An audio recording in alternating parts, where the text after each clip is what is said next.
Now I have a very interesting thing for you. Last जहां पर मैं अपना ह्यूमन आई का पार्ट तो कंक्लूड करूंगा, तो जिसको मायोपिया हुआ होता है, अगर वो स्पेक्स ना पहने, व्हाट इज कैटरैक्ट? अगर मैं एक नॉर्मल लेमैन लैंग्वेज में बोलूं तो आपने सुना होगा कि जो ओल्ड एज पीपल होते हैं उनके कलर्स क्यों खुला है, ये बड़ा इंटरेस्टिंग है। अब इंटरेस्टिंग समा है नीला कि पानी गीला गीला, सो द रीजन इज कि ओके, हेलो बच्चा पार्टी, आई होप आप सब अच्छे हो। मेरा नाम है Tarun Sharma and I am here for all of you from the page of Cosmos classes. So मैं आप सब बच्चों के लिए हमारा ग्रेड 10th के साइंस के सभी चैप्टर की वीडियो सीरीज ला रहा हूँ, जिसमें हम फिजिक्स, केमिस्ट्री, बायोलॉजी सभी को कवर करेंगे, एज वेल एज मैथमेटिक्स में भी मैं आपके लिए सभी हमारे जो चैप्टर्स हैं जो ग्रेड 10th में हमने कवर करने हैं उसका एक कंप्लीट पैकेज आपके लिए यूट्यूब पे ला रहा हूँ, ताकि आप कन्वीनियंटली उसको देख पाएँ, उसे समझ पाएँ। और मेरी पूरी कोशिश रहेगी आपके सभी डाउट्स उस वीडियो से क्लियर हो सके। सो आज का जो लेक्चर है वो हम स्टार्ट कर रहे हैं, कुछ लगभग पता चल ही रहा होगा आपको। यहाँ पर एक सुंदर सी आंख है, yes we will be dealing with the human eye, and उसके साथ साथ yes the colourful world that we are living in. Beautiful colours जितने भी आप आसपास देख सकते हैं वो सभी रंग हम पढ़ेंगे इस लेक्चर में, ठीक है, कि वो कैसे वो कलर्स पॉसिबल हैं, ठीक है, वो कैसे हम ब्यूटीफुल फिनोमेना नेचर में देखते हैं, जैसे कि स्काई का कलर ब्लू क्यों है, then why the astronauts see like no colour when they go out in the space, and how rainbow forms and like multiple things, like why the colour of the eye is like इस colour, इस case में आप देख सकते हो कि आई का एक डिफरेंट कलर है, ठीक है। Now what are the parts of human eye, क्या क्या पार्ट्स हैं एक आईज में, वो सभी पार्ट्स, वो सभी कलर्स, वो सभी फिनोमेना को हम इस चैप्टर में, इस वीडियो लेक्चर में डिस्कस करने जा रहे हैं। सो आई होप आपको ये सभी लेक्चर्स जितने भी आप इस सीरीज में देखेंगे वो फ्रूटफुल लगेगा। और जहाँ भी कोई डाउट हो, आप लोगों के पास नीचे डिस्क्रिप्शन बॉक्स में मेरा इंस्टाग्राम का पेज का लिंक, मेरा email address available है, you all can easily reach out to me and I will definitely help you out in it. Okay, so चलिए स्टार्ट करते हैं अपने पहले चैप्टर के साथ, जो कि है the human eye and the colorful world।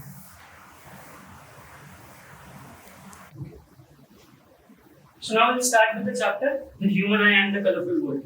ठीक है, नाम से ही हमें क्लियर पता चलता है the human eye and the colorful world में पहली बात human eye के बारे में, और दूसरा कलरफुल वर्ल्ड जो हम इस आइज की मदद से हम लोग देख सकते हैं, है ना। जितनी भी आसपास की चीजें हैं हम सब देख पाते हैं, डिफरेंट कलर्स हैं, डिफरेंट नेचुरल फिनोमेना हैं, चाहे वो एक रेनबो क्यों ना हो, ठीक है, चाहे फिर वो स्काई का कलर ब्लू क्यों ना हो, चाहे फिर वो ओशंस का कलर ब्लू क्यों ना हो, ठीक है। ये जितने भी कलर्स आप देख पाते हो, ये जितने भी नेचुरल फिनोमेना देख पाते हो, the gift that God has given you is your eyes, isn't it? Yes sir. तो the human eye and the colourful world में हम लोग स्टार्ट करेंगे, ठीक है। एक पार्ट है जो कंप्लीट आइज के ऊपर है, ठीक है, एंड एक सेकंड पार्ट है जो आपका कलरफुल वर्ल्ड, यानी कि जितने नेचुरल फिनोमेना एसोसिएटेड है विद लाइट, विद कलर्स, वैसी सब चीजें आप पढ़ोगे, ठीक है। फिर उसमें फिनोमेना आएंगे like why the stars twinkle, ठीक है। हम ये सब जानते हैं कि हम कहते हैं कि the stars have a twinkling effect, so there is a reason to it. So what is the reason वो हम लोग पढ़ेंगे। उसके अलावा there is one more very interesting thing, वो ये है कि आप जब भी कोई एक स्टार को देखते हैं आसमान में, तो उसकी जो पोजीशन आप देखते हैं वो exactly उस पोजीशन पे नहीं होता, so there is a change in the position। Then there is one more very interesting thing to it, that is if you will wake up early morning, आप सुबह जल्दी उठते हो और आप सुबह उठ के आज सोचते हो कि अच्छा ठीक है आज मैं जल्दी उठ के सनराइज देखूंगा या सनराइज देखूंगी।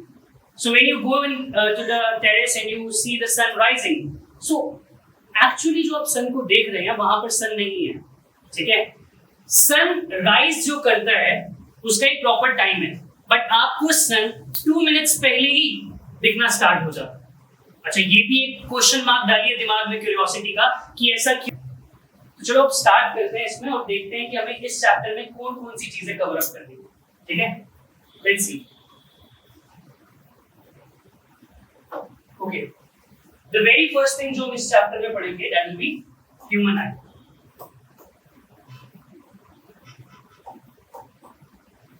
ठीक है, आप ह्यूमन आई पढ़ेंगे, ह्यूमन आई का स्ट्रक्चर पढ़ेंगे कि एक ह्यूमन आई में कौन कौन से पार्ट्स होते हैं, एंड उन पार्ट्स के साथ साथ मैं आपको ये भी बताऊंगा कि उन पार्ट्स के क्या क्या फंक्शंस हैं, ठीक है। So this is the very first thing. Second क्या है, there will be human eye के साथ power of accommodation, okay, this topic will deal with how we are able to, you know, हम पास की चीजें भी देख सकते हैं और दूर की चीजें भी देख सकते हैं, but if we talk about a camera lens और एनीथिंग लाइक दैट, तो उसमें अगर आपको पास की चीज देखनी है, you need to make a different adjustments, right, but अगर आपको दूर की चीज देखनी है, you need to make different adjustments, right, but human eye में ऐसा नहीं है। ह्यूमन आई में you can do these things easily, okay. So power of accommodation is one of the very important point from the human eye. Then the third will be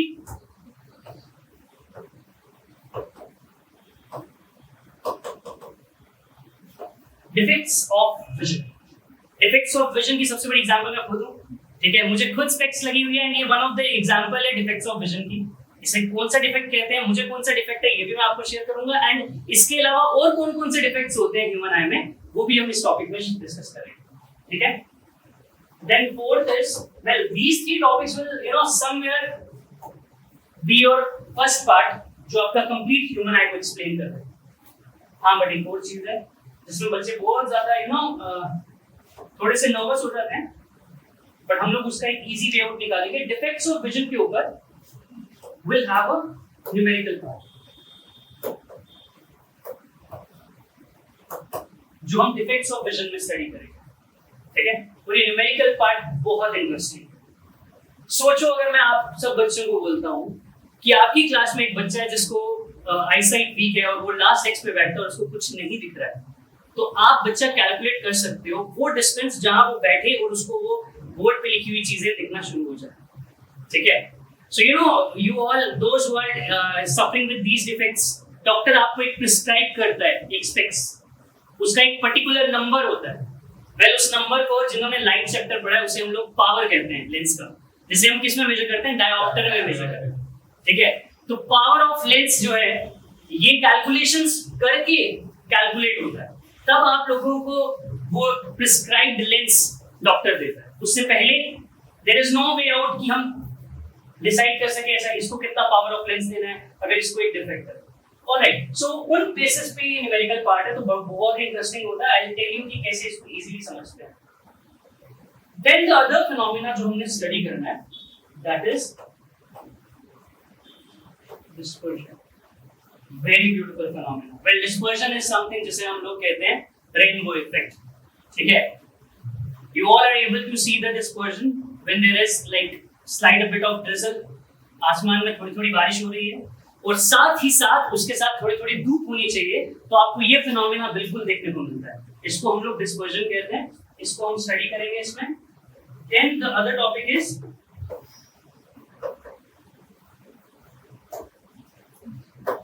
atmospheric refraction. We'll get the answer. Our teachers told us that twinkle twinkle little stars, let us find out how they twinkle, ठीक है। उन्होंने हमें सिखाया कि twinkle करते हैं stars, वो twinkle क्यों करते हैं, क्या वो एक्चुअल में ट्विंकल करते हैं, ये सब एक क्वेश्चन मार्क है जो हम लोग इस क्लास में डेफिनेटली डिस्कस करके इसको फिगर आउट करेंगे कि क्या रीजन है। Atmospheric reflection is one of it, and या one more thing that is your very important,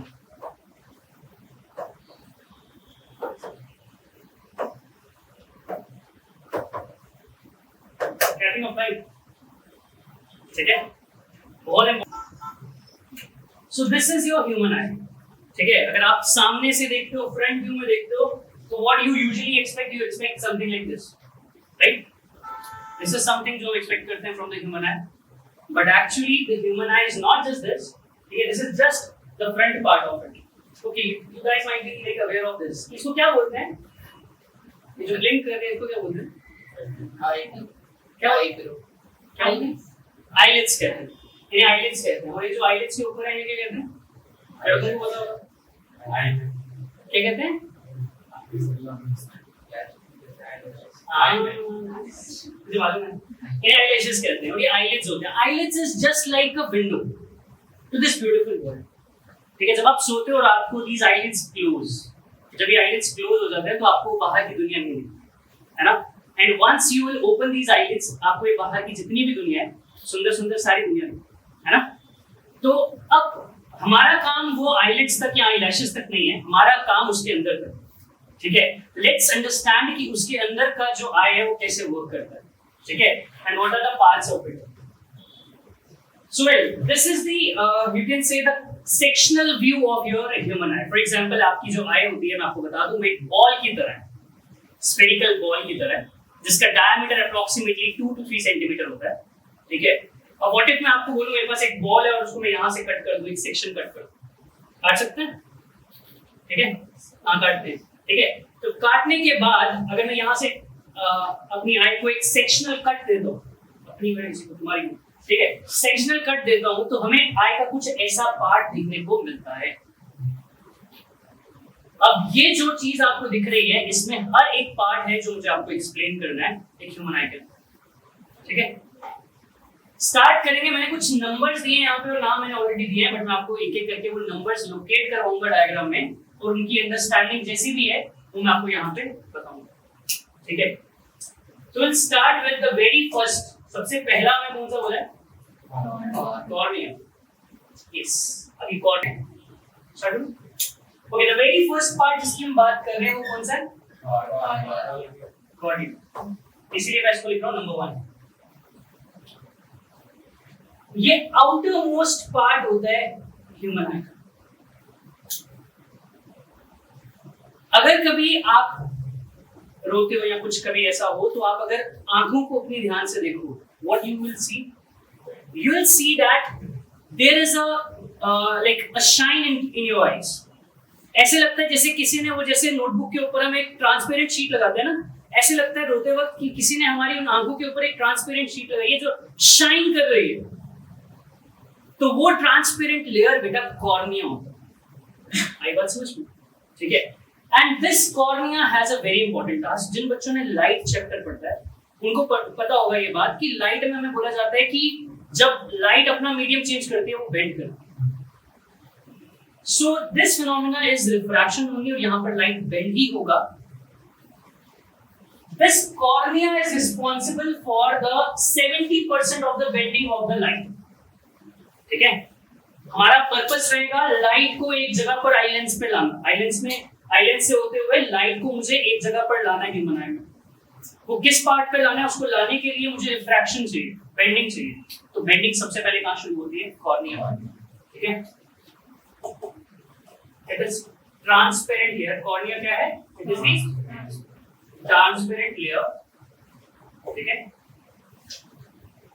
and 70% of refraction जो है वो इसी से हो जाती है.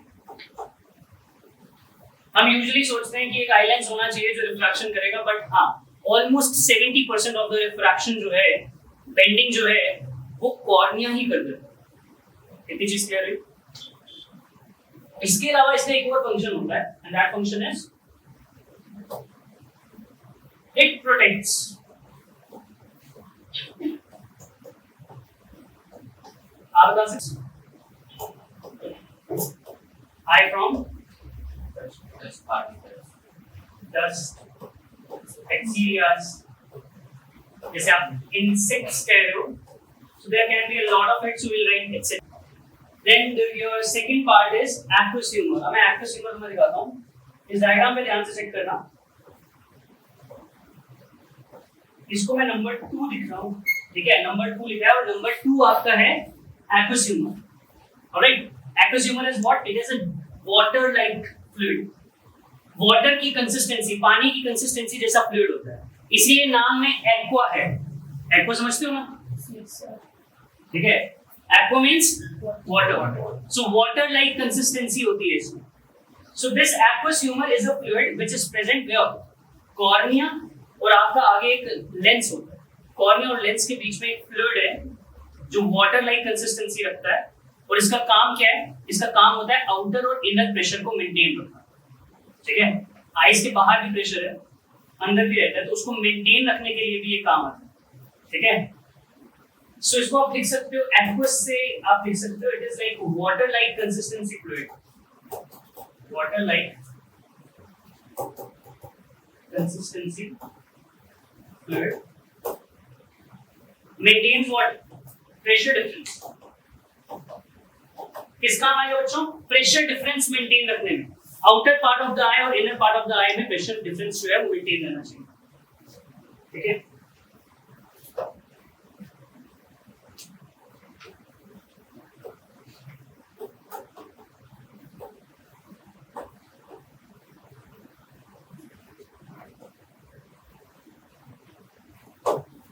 ओके,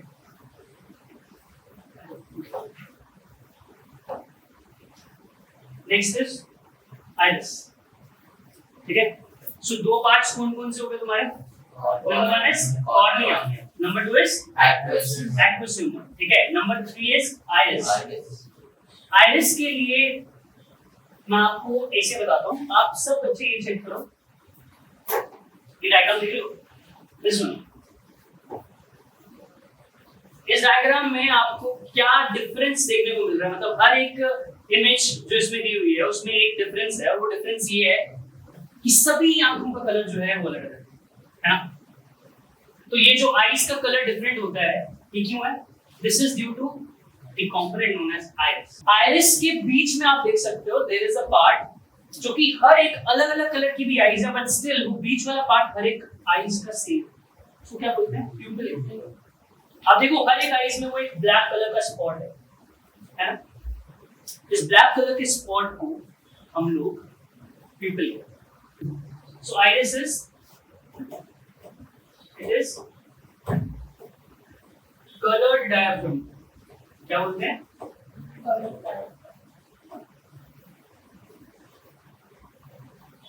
तो इसका एक काम होता है iris, since it is a membrane, its function is very simple, to control the size of pupil, जो मैं आपको भी बता रहा था, ठीक है। It is color diaphragm controls size of आई बात समझ में, ठीक है। तो प्यूपिल का साइज कम या ज्यादा हो सकता है, ठीक है, वो मैं आपको बताऊंगा, ठीक है। बट प्यूपिल के बारे में क्या लिख सकते हैं?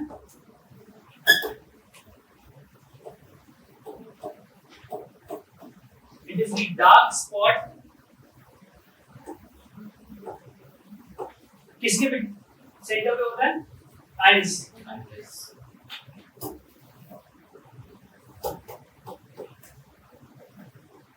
Through which light and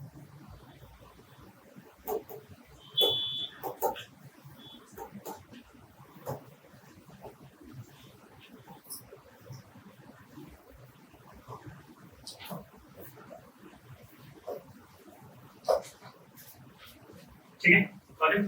सो प्यूपिल वो पार्ट है जहां से लाइट एंटर करती है to the inner eye. So there is one image given over here, ठीक है, जहां आप क्लियरली देख सकते हो there is like a dilated pupil and there is one constricted pupil. इसका क्या फर्क होता है? मैं आपको एक सिंपल सी एग्जांपल देता हूं। तो हम कभी भी अगर एक बहुत ब्राइट से रूम में हो जहां बहुत सारा लाइट है, ठीक है, वेयर जहां पर ऑलरेडी सन है, काफी ज्यादा धूप है, काफी ज्यादा ब्राइटनेस है, तो आप जगदम से एक ऐसे कमरे में जाइए जहां पे लाइट नहीं है, तो थोड़ी देर के लिए आपको ब्लर दिखता है, सब कुछ होता है ना। आपको ऐसे लगता है कि आसपास सब कुछ ब्लर हो चुका है, या फिर we can do the vice versa also. आप एक ऐसे रूम में जहां पे काफी डार्क है, ठीक है, और आप ऑल ऑफ द सडन एक ऐसी जगह पर जाते हैं जहां पे बहुत ज्यादा ब्राइटनेस है। फॉर एग्जांपल रात को आप सोए हुए हो, ठीक है, आपको स्कूल जाना है सुबह, आप जैसे उठते हो और आपके घर वाले उस रूम की लाइट्स ऑन करते हैं, या फिर रात के टाइम पे आप अगर उठते हो और लाइट्स ऑन करते हो, तो थोड़ी देर के लिए आपको सब कुछ ब्लर दिखता है। ये सब क्यों होता है? दिस इज समथिंग जो आपके कंट्रोल में नहीं है, बट हाँ आइरिस के कंट्रोल में है। वही आइरिस जो आपकी आईज को कलर देता है, वो एक मेम्ब्रेन है। अगर आप ध्यान से देखो, इट इज द मेम्ब्रेन, ये स्ट्रेच्ड है, देख रहे हो, और इसने किसको होल्ड किया हुआ है? सेंटर में एक ब्लैक डार्क स्पॉट है जिसे प्यूपिल कहते हैं, ठीक है। अब जब ये आइरिस स्ट्रेच होता है तो प्यूपिल का साइज बढ़ जाएगा, और जब प्यूपिल का साइज बढ़ जाएगा ये तब होता है जब आपके आसपास की रोशनी बहुत कम होती है और आप ये विश करते हैं कि मुझे ऑलरेडी जो एटमॉस्फेयर है या जो सराउंडिंग्स हैं वहां पर लाइट इंटेंसिटी कम है, मुझे देखना है चीजों को, तो आपका प्यूपिल ऑटोमेटिकली एक्सपैंड करता है with the help of expansion of iris. Iris expand करते हैं, प्यूपिल का साइज बढ़ जाता है, डार्क रूम में भी आपको चीजें दिखने लग पड़ती हैं। आई बात समझ में? एंड जब आप एक ब्राइट रूम में जाएं या एक ऐसी जगह जाएं जहां पे काफी ज्यादा ब्राइट लाइट है, तो वहां पर आपके ये प्यूपिल का साइज क्या हो जाएगा? कॉन्ट्रैक्ट हो जाएगा। आपके आइरिस जो स्ट्रेच थे वो रिलैक्स होंगे और जो बीच में प्यूपिल का साइज है वो कॉन्ट्रैक्ट हो जाएगा। आई मेरी बात समझ में? तो यही चीज बताने के लिए मैंने आपको एक ये डायग्राम दिखाई है। This is the constricted pupil. आप यहाँ पे चेक कीजिए what is the size of this pupil. काफी स्मॉल साइज है, ठीक है। And as compare to this, check this dilated pupil, what is the size of the pupil? हां, it's huge. Why? अच्छा, ये कब होगा? ये तब जब ऑलरेडी आप एक ऐसी जगह पे हैं जहां पे बहुत ज्यादा लाइट है एंड आपको ज्यादा लाइट एंटर नहीं करनी है आईज के अंदर, so then your pupil size will be very small. And when you are somewhere where there is a lot of darkness, light कम है, the size of the pupil will expand, just like this. This is dilated pupil. ठीक है? I hope आपको ये चीज समझ आ गई होगी कि after pupil the next topic जो हमने इसमें पढ़ा, अच्छा मैंने मार्क नहीं किया, third part कहाँ है? Where is the iris? This is the iris. This is number of the iris. Where is the pupil? This dark spot जो आप ये देख पा रहे हैं. This is number 4. Pupil. Number 5 is क्या? number 5? ये मैंने मार्क कर दिया. This is your crystalline islands. Okay. So usually जो हमारे पास कैमरास होते हैं, उनमें we can change the lenses according to our कि हम क्या expect कर रहे हैं, है ना? हम अपने lenses को change कर सकते हैं. But think about this कि God ने हमारी आंखों के अंदर एक लेंस नेचुरली फिट किया हो, ठीक है? जो आज की डेट में सबसे अच्छा फोन माना जाता है वो कौन सा है? लाइक यूजुअली आईफोन, ठीक है? अगर आप रीसेंट आईफोन भी देखें, लाइक आईफोन 14 प्रो मैक्स जो था, अब तो 15 आने वाला है, तो उसमें भी जो कैमरा यूज हुआ है, ठीक है, for depth it was 48 megapixels. It was 48 megapixels. But you will be shocked to know that the eye lens that God has gifted us, that has 576 megapixels. ठीक है? वो eye lens आपका 500 plus megapixels तक जा सकता है, ठीक है? Naturally fitted है by the God. अब उस eye lens के बारे में पढ़ो, ठीक है? एक और चीज जो मुझे बहुत अमेज करती है और आपको भी करेगी, यूजुअली जो लेंसेज होते हैं वो एक मटेरियल के बने होते हैं जो रिजिड होते हैं. आप उसको चेंज नहीं कर सकते, वो बनावट है उसकी, वो बन के आ गया, यू हैव इट. बट सोचिए जो आपकी आईज के अंदर लेंस है, that is made up of the proteins, cells, and वो फ्लेक्सिबल नेचर में होता है. एक लेंस जो फ्लेक्सिबल है, फ्लेक्सिबिलिटी की वजह से आप चाहे तो उस लेंस को थिन या चाहे तो उस लेंस को थिक कर सकते हैं. एंड सबसे इंटरेस्टिंग बात पता है क्या है? जब आपका आई लेंस थिन होता है तो आप दूर चंद्रमा तक को देख सकते हो आई से. That means far away objects, यहां से बोलूं वो दूर उस घर में क्या हो रहा है आप देख सकते हो. सर हाँ, कोई तो है छत, ठीक है? तो दूर की चीजें आप लोग कैसे देख पाते हो? आपका आई लेंस हैज अ प्रॉपर्टी कि वो थिन हो सकता है. आर्टिफिशियल लेंसेज खुद ब खुद थिन या थिक नहीं हो सकते. और जब आपको नियर बाय चीजें देखनी है तो वही आई लेंस आपका क्या हो सकता है? थिक हो सकता है, ठीक है? आई बात समझ में? ठीक है. So will write something about this crystalline eye lens. जो हमने पढ़ा वही लिखेंगे, ठीक है? So what is crystalline eye lens?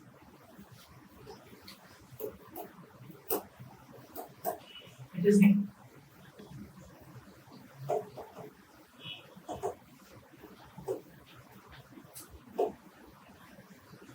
made of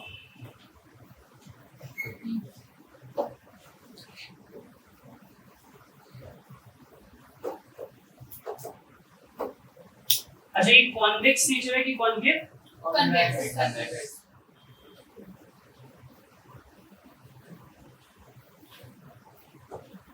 और इसका काम होता है कि ये लाइट जो इस पे फॉल कर रही है उसको बेंड करेगा, कन्वर्ज कराएगा टुवर्ड्स रेटिना। अब रेटिना क्या होता है मैं आपको आगे बताऊंगा, फिलहाल आप इतना लिखो। It is the crystalline lens made of proteins, convex in nature,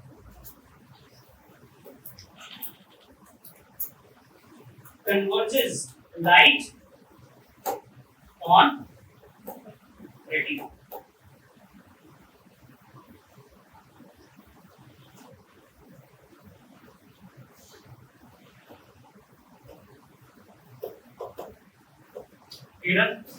So after eyelids, the other part is I'll mark ciliary muscles. ये मैंने 6th नंबर पे प्लॉट किया है, ये ciliary muscles है, ठीक है? Talking about ciliary muscles.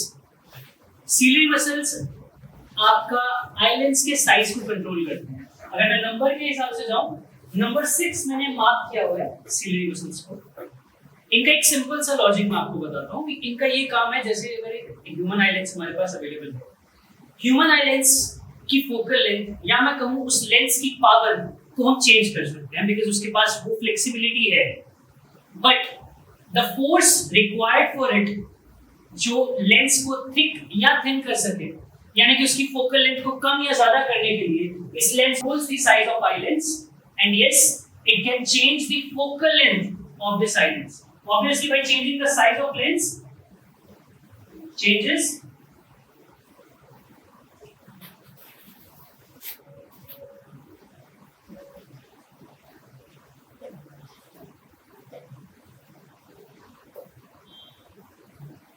focal length of lens.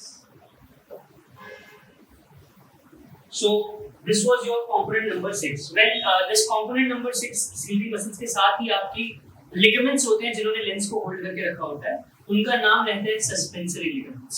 Task वही है जो ciliary muscles कर रहे हैं, लेंस को थिक या थिन करना। आगे चलते हैं और नंबर 7 जो है that is vitreous humour. Again like जैसे आपको इससे पहले मैंने एक्वियस ह्यूमर बताया, number 2 is vitreous humour. Vitreous humour आपका सेकंड फ्लूइड है, बट इसका ऐसा है कि जो एक्वियस ह्यूमर था that fluid was located cornea और लेंस के बीच में। अब विट्रियस ह्यूमर बेटा आपका वो फ्लूइड है जो लोकेटेड होगा लेंस और रेटिना के बीच में, यानी कि आप ये जो रीजन देख सकते हो, सो जो नंबर 7 है उस नंबर 7 को मैं यहाँ पर शो कर सकता हूँ। Well this is your number 7। ये पूरा एरिया, ये पूरा ball, inner ball between the lens and the retina, ये पार्ट एक फ्लूइड से फिल्ड होता है। इस फ्लूइड की कंसिस्टेंसी वाटर लाइक नहीं है, इस फ्लूइड की कंसिस्टेंसी आपके नॉर्मल लैंग्वेज में समझाना चाहूँ तो it is having Honey like consistency, शहद के जैसे कंसिस्टेंसी होती है इसकी।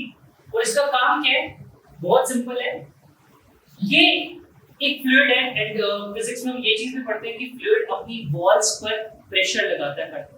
वैसे ही जो विट्रियस ह्यूमर है वो अंदर से वॉल्स की तरफ हर डायरेक्शन में प्रेशर लगाएगा, जिससे आपका ये जो इनर पार्ट है, और यू कैन से your I is in the shape of a ball. हम कहते हैं वो एक बॉल की शेप में है। वो बॉल की शेप में इसीलिए क्योंकि एक फ्लूइड होता है जिसे हम विट्रियस ह्यूमर कहते हैं, वो उसकी पूरी की पूरी इनर लाइनिंग पर फोर्स लगाता है in all the directions, making it spherical in shape. So इसमें आप लिख सकते हो जैसे इसमें लिखा था वाटर लाइक कंसिस्टेंसी, इसमें आप मेंशन कर दो it is having Honey like consistency.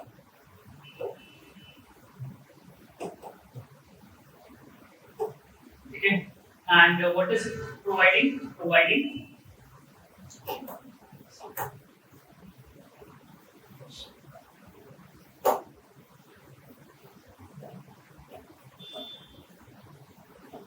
spherical shape eyeball. So this was your 7th component. Now we'll come on to the 8th component, and 8th component आपका बहुत इंटरेस्टिंग है, इसको हम रेटिना कहते हैं। अब ये रेटिना क्या है, मैं आपको एक सिंपल सी लैंग्वेज में समझाने की कोशिश करता हूँ दोबारा से। Whenever we go for watching any movie in cinema, एक प्रोजेक्टर रहता है पीछे और उसकी इमेज एक स्क्रीन पर बनती है, और वो जो बड़ी सी स्क्रीन पर इमेज बनती है वो इमेज को आप एंजॉय करते हो and you watch the whole movie. Same way में हमारी आईज में भी देयर इज अ स्क्रीन जहां पर इमेज बनती है, उस स्क्रीन को हम लोग रेटिना कहते हैं, ठीक है। So the retina is simply you can से the screen on which image is formed, on which image is formed।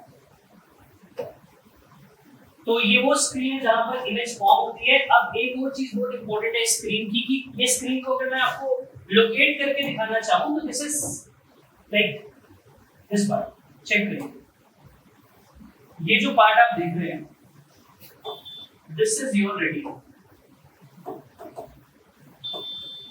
अब इस रेटिना के साथ एक और इंटरेस्टिंग चीज ये आती है, इस रेटिना पे हमें दो टाइप के सेल्स तो मिलते हैं, वो है वन जिसे हम कहते हैं rod cells and the other ones जिसे हम कहते हैं कोन सेल्स।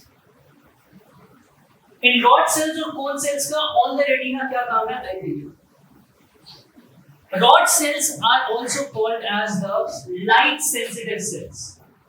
इन्हें light sensitive cells भी कहा जाता है।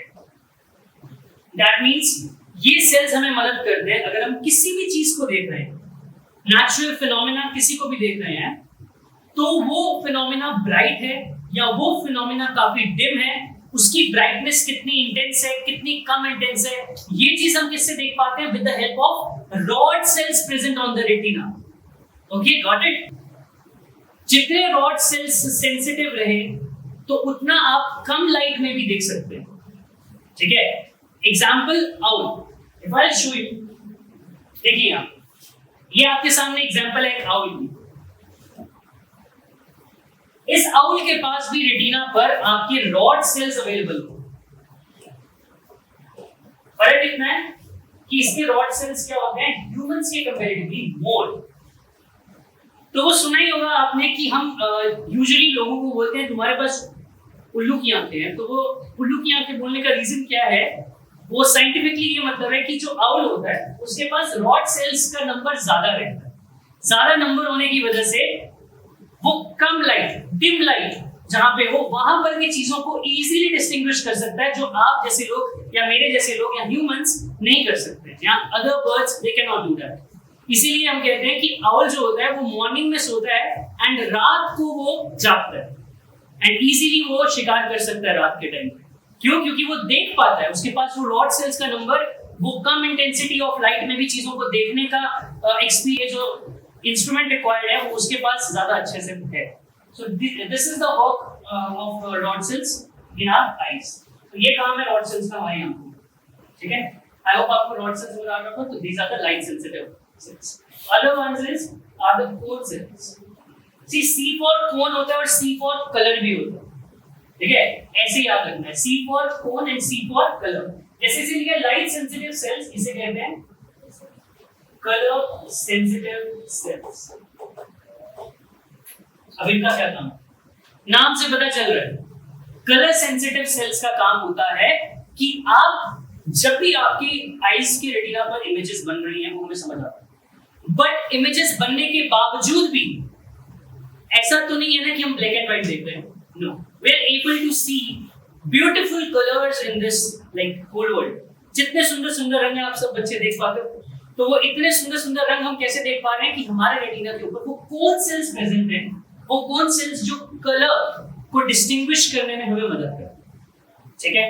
And there are some people जिनको ये जो कोन सेल्स होते हैं ये डैमेज हो जाते हैं। तो जिनके कोन सेल्स डैमेज हो जाते हैं उनको एक डिफेक्ट होता है, आपने सुना होगा, कलर ब्लाइंडनेस, ठीक है। कलर ब्लाइंडनेस जिनको होती है वो कलर्स को डिस्टिंग्विश नहीं कर पाते, ठीक है। तो वो डिफेक्ट में क्या रहता है, उनके cone cells on the retina they get damaged. Now let's come on to the last point of it, ठीक है। ये मैं 8th पार्ट आपको बता चुका हूं, ये रेटिना जहां पे लिखा है this one is the 8th one। Now the last thing that I want to tell you is like optic nerves.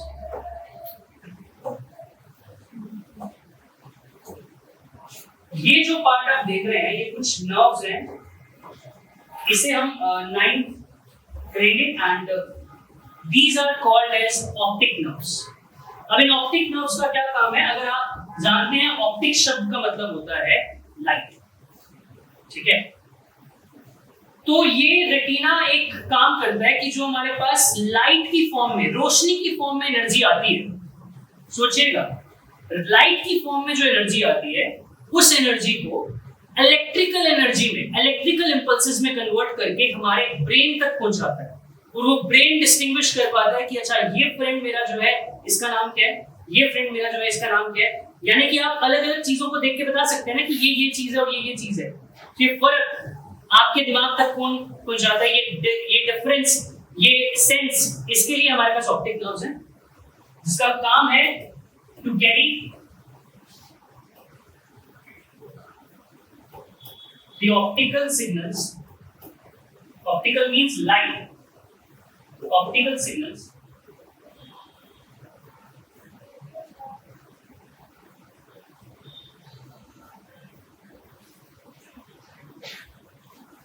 converting into the electrical impulses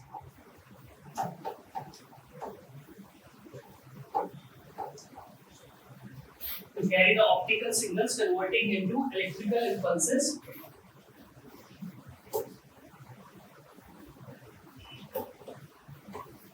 to brain. Yes. So this is the function of the optic nerves. ये आपके optical signals जो light हमने gather किए उसको sense करने के लिए उन ऑप्टिकल सिग्नल्स को इलेक्ट्रिकल इंपल्सेस की फॉर्म में कन्वर्ट करके by the help of optic nerves, by the help of optic nerves ये उसको ब्रेन तक पहुंचाता है। आई होप आपको ये चीज क्लियर हुई हो। नेक्स्ट एक और चीज, इसमें एक बहुत इंटरेस्टिंग सी चीज है, जहां पर ये ऑप्टिक नर्व्स स्टार्ट होती हैं there is a point there. वो पॉइंट मैंने यहां पर मेंशन नहीं किया बट वो ऑप्टिक नर्व्स में कवर हो जाता है। उस पॉइंट को हम लोग बोलते हैं blind spot. So this is a point where your retina converges. एक ऐसा पॉइंट होता है जहां पे आपकी रेटिना की सब मसल्स जो है वो एक जगह पर कन्वर्ज हो रही होती है और जहां से आपके ऑप्टिक नर्व्स का स्टार्ट होता है। तो वहां पर उस पॉइंट पर अगर रेटिना पर इमेज बनना है बट वो रेटिना के ऐसे पॉइंट पर बने जो ब्लाइंड स्पॉट है तो कभी भी इमेज फॉर्म नहीं होती। ये पूछा जा सकता है आपको कि ब्लाइंड स्पॉट का क्या फंक्शन है, तो it is a spot in our on our retina. अगर वहां पर इमेज फॉर्म करेगी तो वो इमेज हमें कभी भी देखने को नहीं मिलती। आई होप ये क्लियर हुआ। So this was your structure of human आई। इसके कुछ पार्ट्स थे जो मैंने 9 पार्ट्स आपको बताया, वो मैंने 9 प्लॉट किए हैं यहाँ पे और 9 के यहाँ पर आपको डिस्क्रिप्शन दिया है, starting from the cornea, iris humour, iris, pupil, then crystalline eyelids, ciliary muscles, vitreous humor, retina, optic nerves. Done? So well, ये मैंने आपको बताया था, this images like we have discussed it. ये स्लाइड हमने देख ली है, जहाँ पे हमने ये देखा था कि आइरिस की different since it is a colored diaphragm, तो इसके अलग-अलग कलर्स हो सकते हैं, बट इसका फंक्शन क्या है? प्यूपिल के साइज को कंट्रोल करना, ठीक है? प्यूपिल के साइज को कम या ज्यादा करना डिपेंड करता है कि आसपास की सराउंडिंग में लाइट कैसी है। अगर लाइट बहुत ज्यादा है तो प्यूपिल का साइज स्मॉल हो जाएगा एंड अगर लाइट बहुत कम है तो प्यूपिल का साइज एक्सपैंड कर जाएगा, ठीक है? एंड हेंस आपको एक एग्जांपल मैंने आउल की दी थी जहां पे मैंने ये बताया था कि रॉड सेल्स ज्यादा होते हैं आउल में just to you know see the things even when the light is very dim. आगे चलते हैं और नेक्स्ट टॉपिक है पावर ऑफ accommodation।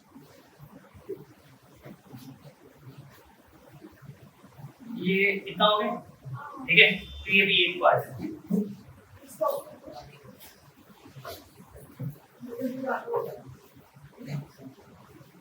ऐसा आपको खुद ही जानना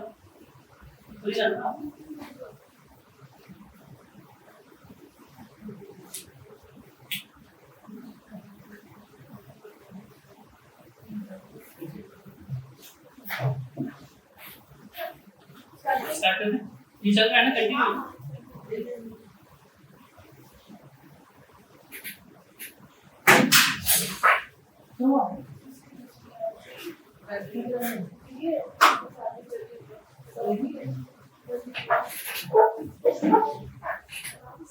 exams will be so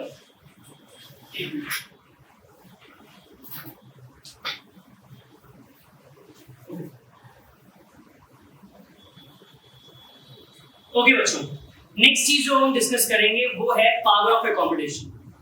power of accommodation का मतलब ये होता है कि क्या हम लाइट को एकोमोडेट कर सकते हैं as per our requirements, because हमारा पर्पस अलग अलग हो सकता है just to see the things. There is a possibility कि मुझे कुछ फार फ्लैंच चीज पड़ी है उसको देखना है, और ये भी पॉसिबिलिटी हो सकती है कि मुझे फोन चलाना, ठीक है, मुझे फोन पे स्क्रॉल करना है, so I need to keep the phone just close to my eyes, तो मैं स्क्रॉल कर सकूं, या आप लोग जैसे करते हैं ना। तो same way there is a possibility कि आप क्लासरूम में बैठे हैं लास्ट बेंच पे एंड आपने बोर्ड पे जो है उसको देखना है। So ये दोनों cases, when you are like scrolling your mobile phones or you are writing on to your study table, or when you are sitting at the last bench, or when you are in a cinema theater and you are sitting at the last and you want to see what's there on the screen, उसको clearly देखना है। So ये दोनों functions अलग अलग हैं। पास देखने के टाइम पर हमारा लेंस डिफरेंट बिहेव करता है, और जब मुझे दूर की चीजें देखनी है तो मेरा लेंस एक डिफरेंट वे में बिहेव करता है। इस फिनोमेना को हम लोग पावर ऑफ एकोमोडेशन कहते हैं, ठीक है। So if I need to define the power of accommodation होता क्या है, देखिए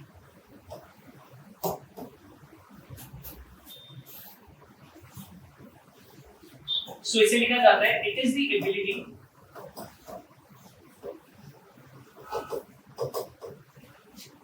of eyelids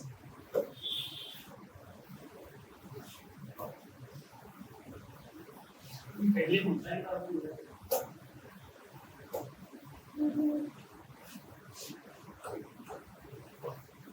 to focus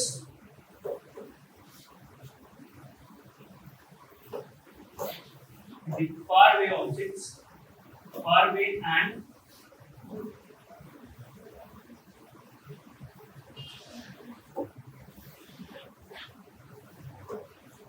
nearby objects on the read.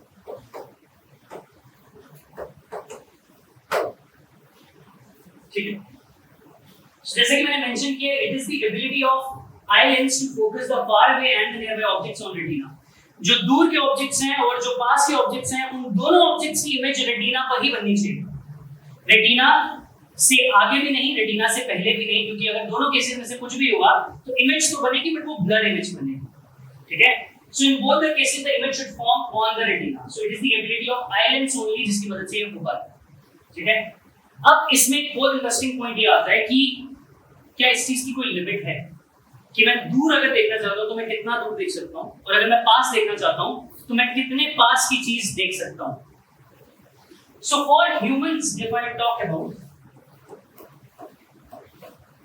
Not just humans, for normal human I far point जितना दूर तक मैं किसी चीज को क्लियरली देख सकता हूं, for normal human I the far point is infinity. वो फार पॉइंट होता है इन्फिनिटी। इसका एक सिंपल सा लॉजिक है, अगर मैं आपको बोलूं नाइट स्काई में स्टार गेजिंग करिए और दूर के स्टार को देखने की कोशिश कीजिए तो आप वो दूर का स्टार भी इजीली देख पाएंगे। तो ये भी इसीलिए पॉसिबल है बिकॉज़ वो स्टार आपसे कितना दूर है शायद वो डिस्टेंस भी आप कैलकुलेट करके नहीं बता सकते, ठीक है। But since it's so far but still you are able to see it, that means far point एक नॉर्मल ह्यूमन आई का कितना होता है, इन्फिनिटी, याद रखना। इसके बाद अगर मैं दूसरी चीज बताना चाहूं एक नॉर्मल ह्यूमन आई के लिए, what is the near point, ये बहुत इंपॉर्टेंट क्वेश्चन है बिकॉज़ इस चीज से सारे घर वाले परेशान हैं। आपको बोलते रहते हैं कि आप जब कोई भी चीज देख रहे हैं थोड़ा दूर से देखिए, टीवी देखें थोड़ा दूर से देखिए, मोबाइल स्क्रीन यूज करें थोड़ा दूर से कीजिए। तो सिर्फ उन्हीं का ये कहना नहीं है, फिजिक्स के अकॉर्डिंगली भी there is a point till which you can clearly see the okay. So after far point जो दूसरी बात मुझे आपको बतानी है वो है नियर पॉइंट। ह्यूमन आई की एबिलिटी पास देखने की एक पॉइंट तक है, उस पॉइंट से और नजदीक अगर आप किसी चीज को लाने की कोशिश करोगे तो वो आपको कुछ थोड़ा बहुत ब्लर दिखना स्टार्ट हो जाएगा।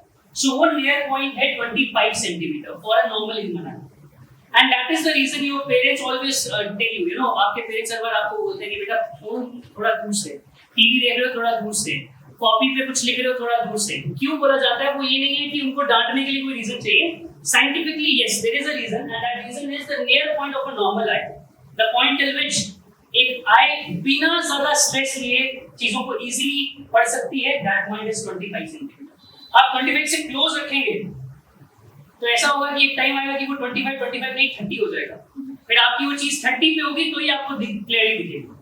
ठीक है, तो इसीलिए हम ये बहुत एक कह सकते हो कि इंटरेस्टिंग चीज है जानने को कि yes our eye lens has the ability to you know दूर की चीज को भी देखना, to focus the far away objects, close चीजों को भी अच्छे से फोकस करना on the retina, on the same retina जहां पे वो फार अवे ऑब्जेक्ट्स को भी फोकस करता है एंड नियर बाय ऑब्जेक्ट्स को भी फोकस करता है। So this ability is called as power of accommodation। अब अगर आप इस डायग्राम को ध्यान से देखोगे तो इस डायग्राम में बताया गया है कि जब ऑब्जेक्ट फार है और एक बार ऑब्जेक्ट नियर है, अगर आप एक डिफरेंस नोटिस कर सकें, आपका लेंस का साइज या शेप थोड़ा सा चेंज हो गया है। जब आप दूर की चीज देखते हैं आपका लेंस जो होता है वो रिलैक्स्ड फॉर्म में होता है, रिलैक्स फॉर्म में वो इलोंगेटेड रहता है, एंड वो जब इलोंगेटेड होता है उसका पावर कम होता है एंड वो कम फोकल लेंथ से इमेज को रेटिना पर बना देता है। वो मैं आपको बाद में भी बताऊंगा, अभी कंफ्यूज होने की जरूरत नहीं है। सेकंड चीज ये है कि जब आपको नियर बाय ऑब्जेक्ट्स को देखना होता है तो आपका आई लेंस थोड़ा सा थिक हो जाता है, जैसे कि आप ये शेप को देख सकते हो। थिक होने के लिए कौन रिस्पांसिबल होता है ये आप देख सकते हो, ऑरेंज कलर से जो मैंने प्लॉट किया हुआ है, these are the ciliary muscles. ये सिलियरी मसल्स आपके आई लेंस को पकड़कर उसको स्ट्रेस करती हैं एंड उसको थोड़ा सा थिक कर देती हैं फ्रॉम द बॉटम, एंड उससे क्या होता है, रहता वो कॉन्वेक्स ही है बट इट्स जस्ट कि उसकी फोकल लेंथ चेंज हो जाती है और आप वो नियर बाय ऑब्जेक्ट्स को भी फोकस कर पाते हैं। तो यहाँ से याद रखना, तो जब आप कभी दूर की चीज देख रहे हो your eye lens is elongated, and when you are just looking at something which is near to you, yeah, not like closer than 25 centimeters, so your eye lens will be thick, तो आपका lens thick होता है उसमें। सो इस topic को हम लोग बोलते हैं पावर ऑफ accommodation। अब आगे चल रहे हैं, नेक्स्ट टॉपिक देखते हैं। ओके, वेरी इंटरेस्टिंग थिंग, इसे बोला जाता है डिफेक्ट्स ऑफ विजन। एक नॉर्मल आई को जब कुछ ऐसी चीजें जो लाइक अगर एक नॉर्मल आई को चीजें देखनी है तो it is very easy for a normal human eye to see the things which are like at far distances and also to the things which are close to your eyes. But there are some defects जो एक human को हो सकते हैं due to multiple reasons, जिनकी वजह से आपको जो देखना है वो क्लियरली नहीं दिखेगा, वो थोड़ा ब्लर्ड इमेज दिखेगा। तो ब्लर्ड इमेज दिखने के रीजंस अलग अलग हो सकते हैं, अलग अलग डिफेक्ट्स की फॉर्म। तो मैं सबसे पहले जिस डिफेक्ट की बात कर रहा हूं इस डिफेक्ट को बोला जाता है myopia. Then there is other that is known as hypermetropia, then there is presbyopia, cataract and astigmatism। आपके सिलेबस की बात करूं बोर्ड्स की तो मायोपिया, हाइपरमेट्रोपिया, प्रेसबायोपिया काफी इंपॉर्टेंट है। मायोपिया, हाइपरमेट्रोपिया बहुत ज्यादा इंपॉर्टेंट है क्योंकि इसके बेसिस पे न्यूमेरिकल्स भी रहेंगे। कैटरैक्ट एक थ्योरेटिकल कॉन्सेप्ट मुझे आपको देना है, वो मैं आपको दे दूंगा, आसानी से आप समझ जाओगे। एस्टिग्मैटिज्म एक इसीलिए बताना है, it's not in your syllabus, वो इसीलिए बताना है क्योंकि कभी क्या होता है कि एमसीक्यूज में हमें 4 ऑप्शंस आते हैं, उनमें से एक ऑप्शन एस्टिग्मैटिज्म आता है, तो बच्चा कंफ्यूज हो जाता है कि ये तो मैंने सुना ही नहीं है क्योंकि ये किसी सिलेबस में नहीं है। एक्चुअली ये सही आंसर होता ही नहीं है उन ऑप्शंस में से मोस्टली। तो जब ये सही आंसर नहीं है तो जस्ट आपको कंफ्यूज करने के लिए ऑप्शन होता है। तो आज मैं आपको इसका भी मतलब बता दूंगा, उसके बाद आपको कंफ्यूज होने की जरूरत नहीं। सबसे पहला डिफेक्ट जो हम डिस्कस करेंगे दैट इज मायोपिया। अगर मायोपिया की बात करूं, सबसे पहला पॉइंट जो इसके बारे में मेंशन है that is it is a type of eye defect. And इसमें क्या होता है, person can not see far away objects but can clearly see near by objects. ऐसे बहुत सारे आप बच्चे भी हो सकते हो जिनको स्पेक्स लगी होगी and they are not able to see in the classroom की बोर्ड पर क्या लिखा है, तो आपको जो डिफेक्ट है वो मायोपिया है। इसको नियर साइटेडनेस भी कहा जाता है। अब ये नियर साइटेडनेस का मतलब क्या है कि जो नियर यानी कि आपके क्लोज की चीजें हैं उसकी साइटेडनेस आपको है, आप पास की चीजें देख सकते हो। You are myopic but you are near sightedness, you have near sightedness, पास की चीजें आप क्लियरली देख सकते हो, इसीलिए मायोपिया को नियर साइटेडनेस है। One more thing, image due to defect forms before retina. अब इमेज इसमें भी बनती है, हमने भी पढ़ा लास्ट जितना हमने देखा मतलब कंपोनेंट्स डिस्कस किए, तो द थिंग वाज कि इमेज को रेटिना पर फॉर्म करना है, but there are cases when image is not forming on retina. जब इमेज रेटिना पर फॉर्म नहीं होती है तो फिर वो कहाँ फॉर्म होती है? वो कई बार इमेज जो है वो रेटिना से पहले फॉर्म हो जाती है। तो जब इमेज रेटिना के पहले फॉर्म होगी वो आपको ब्लर दिखेगा, एंड अगर आप मायोपिक हो तभी वो रेटिना से पहले फॉर्म हो रही है। अच्छा, what can be the reason कि मुझे डिफेक्ट क्यों हुआ है? उसका रीजन ये हो सकता है, वन इज की elongation of eye ball. This is something जो बाय बर्थ हो सकता है कि आपका आई बॉल थोड़ा सा इलोंगेटेड है। देखिए बात समझने की कोशिश कीजिए, आपको यहां से बताने की कोशिश करता हूं। यहां देखिए, for example if I have a like sphere, ये मेरे पास एक स्फीयर है, ठीक है, let us consider this as your human eye, ठीक है, ये आप बच्चों की ह्यूमन आई, ठीक है। अगर मेरा ये थोड़ा सा इलोंगेटेड हो, मतलब ये एक काम करते हैं, ये एक नॉर्मल ह्यूमन आई समझते हैं, ठीक है। नाउ मैं चाहता हूं कि मेरी जो रेज है वो रेटिना पर फॉर्म होनी चाहिए। Consider this as your lens. तो जो रेज आ रही हैं, ये मैंने रेज पैरेलल इसलिए बनाई है क्योंकि हम ये मानते हैं लाइफ में अगर रेज पैरेलल आ रही है तो वो इंफिनिटी से आ रही है। तो लेंस क्या करेगा, इन को रेटिना पर फोकस करेगा इन रेज। ये काम है इस ह्यूमन आई लेंस का। बट अगर आपका यही लेंस कंसिडरेबली इलोंगेटेड हो,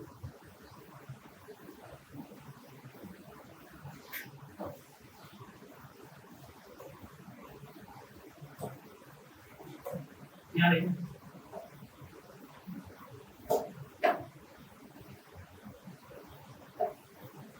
इलोंगेट होने से क्या होता है कि जो रेज इस पर आ रही है, अब वो अगर एक्स्ट्रा इलोंगेटेड है तो वो फोकस तो उसी के हिसाब से करेंगी, ये जो पॉइंट है। बट अब आपका लेंस इलोंगेटेड है तो जो इमेज फॉर्म होगी that will not form on retina because retina पीछे है। इस केस में retina was like same. So if your eye lens will get elongated, आपका इमेज ऑन रेटिना नहीं बिफोर रेटिना फॉर्म हो जाएगा, ठीक है। और अगर ऐसा हुआ तो इमेज ब्लर हो जाएगी। This is one of the cause of myopia, and the other one is like excessive curvature of eyelids. एक चीज हमें करनी है कि हमें इसकी डायग्राम्स समझनी है, और वो कैसे समझी जाती है देखो।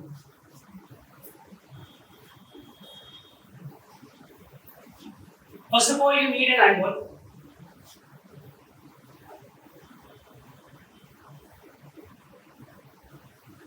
And inside your eyeball there will be your eyelids.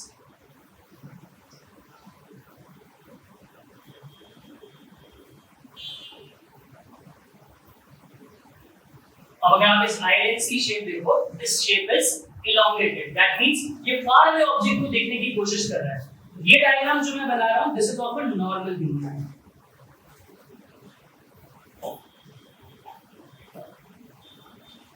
सो जो लाइट इंफिनिटी से आएगी, इस लेंस के पास वो एबिलिटी है, since it is a convex lens light को कन्वर्ज करता है। ये इसको कन्वर्ज करवाएगा exactly on retina. Eye for image. ये image है. This image will exactly form on retina. Well, this is something for a normal human eye. अब defect होने पर क्या होता है? Eye देखो.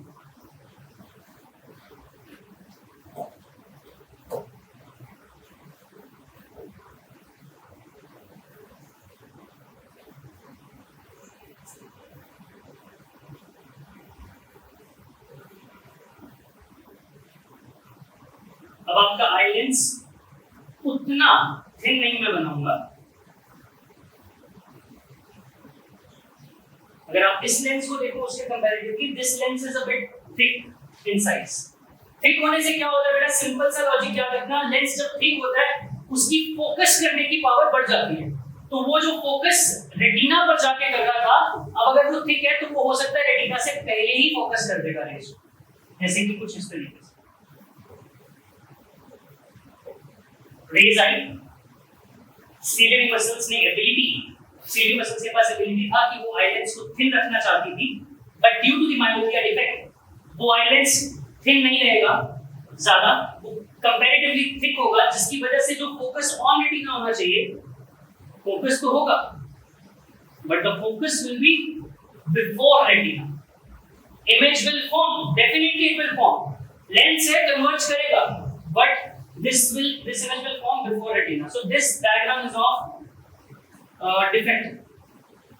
तो मैं इसे कह सकता हूँ this is the diagram of myopic eye. तो जिसको मायोपिया हुआ होता है, अगर वो स्पेक्स ना पहने तो उसको ये केस मिलता है. उसका आई लेंस उतना प्रॉपर्ली थिन नहीं हो सकता कि वो इमेज को रेटिना पर फॉर्म करे, तो वो थिक रहता है. थिक रहने की वजह से इमेज कहीं ना कहीं आपका like before hand retina form हो जाए. अब ये पढ़ लिया कि नॉर्मल आई कैसा होना चाहिए, ये पढ़ लिया मायोपिक आई कैसा होता है. Now let us now understand कि इस चीज को करेक्ट कैसे करता है एक डॉक्टर. ठीक है, बहुत इंटरेस्टिंग है कि डॉक्टर इस चीज को कैसे क्योर करता है. देखिए, उसके लिए again what I need is सबसे पहले ह्यूमन आई चाहिए. ठीक है, तो सब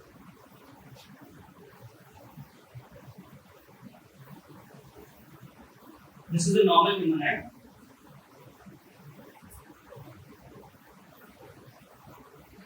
ये उसके अंदर का आई लेंस है. इसका शेप अगर आप ध्यान से देखो मैंने ठीक ही रखा है, बिकॉज जब ये डिफेक्ट होता है, कोई इंसान मायोपिक हो गया हुआ है तो उसका आई लेंस प्रॉपर्ली थिन नहीं हो सकता, वो थिक है. मुझे पता है थिक लेंस का काम होता है कि उसके पास हाई कन्वर्जिंग है, वो जल्दी उसको फोकस कर देगा before retina. I need something जो इस कन्वर्जेंस को कम कर सके. दो टाइप के लेंसेज होते हैं, एक जो कन्वर्जिंग करते हैं और एक जो डाइवर्जिंग करते हैं. ठीक है, एक लेंस जो लाइट को जल्दी कन्वर्ज करा सकता है और एक ऐसा लेंस होता है जो लाइट को थोड़ा सा डाइवर्ज करता है. So that lens is concave lens. वो कौन सा लेंस होता है? कॉनकेव लेंस होता है. So what happens, doctor prescribe करता है हमें, वो कहते हैं कि आपकी इमेज बिफोर रेटिना फॉर्म कर रही है, तो चलो इसको थोड़ा सा एडजस्टमेंट करते हैं. एडजस्टमेंट क्या होती है? वो डॉक्टर आपको प्रिस्क्राइब करेगा मायोपिया के लिए. अब उसको क्योर करने के लिए सिर्फ उसका कन्वर्जिंग पावर बहुत ज्यादा है, तो मुझे कुछ एक ऐसी चीज यूज करनी है जो उसकी कन्वर्जिंग पावर को कम कर सके. So I will use a lens जो कन्वर्जिंग नेचर का ना हो. तो कॉन्वेक्स का यूज नहीं करा जा सकता, तो अब मैं एक ऐसा लेंस यूज करूंगा जो डाइवर्जिंग नेचर का हो इस चीज को क्योर करने के लिए. So I will be using concave lens. तो अगर मैं कॉनकेव लेंस का यूज करता हूं बच्चों, ये देखो, ये कॉनकेव लेंस. आपने कॉनकेव लेंस ह्यूमन आई के सामने रख दिया. Now when the parallel rays will try to come on to the lens, वो पहले इस कॉनकेव से होती हुई आगे जाएगी.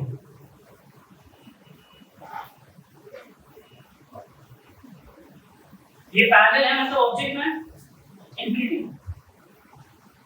ये डाइवर्जिंग लेंस है, ये रेस को थोड़ा सा डाइवर्ज करेगा.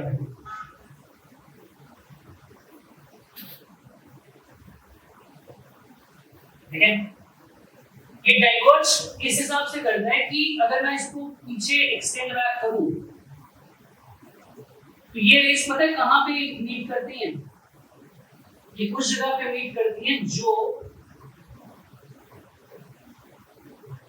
फार पॉइंट होता है इसका ऑफ मायोपिक. इसका मतलब समझाता हूं आपको, कंफ्यूजिंग मत.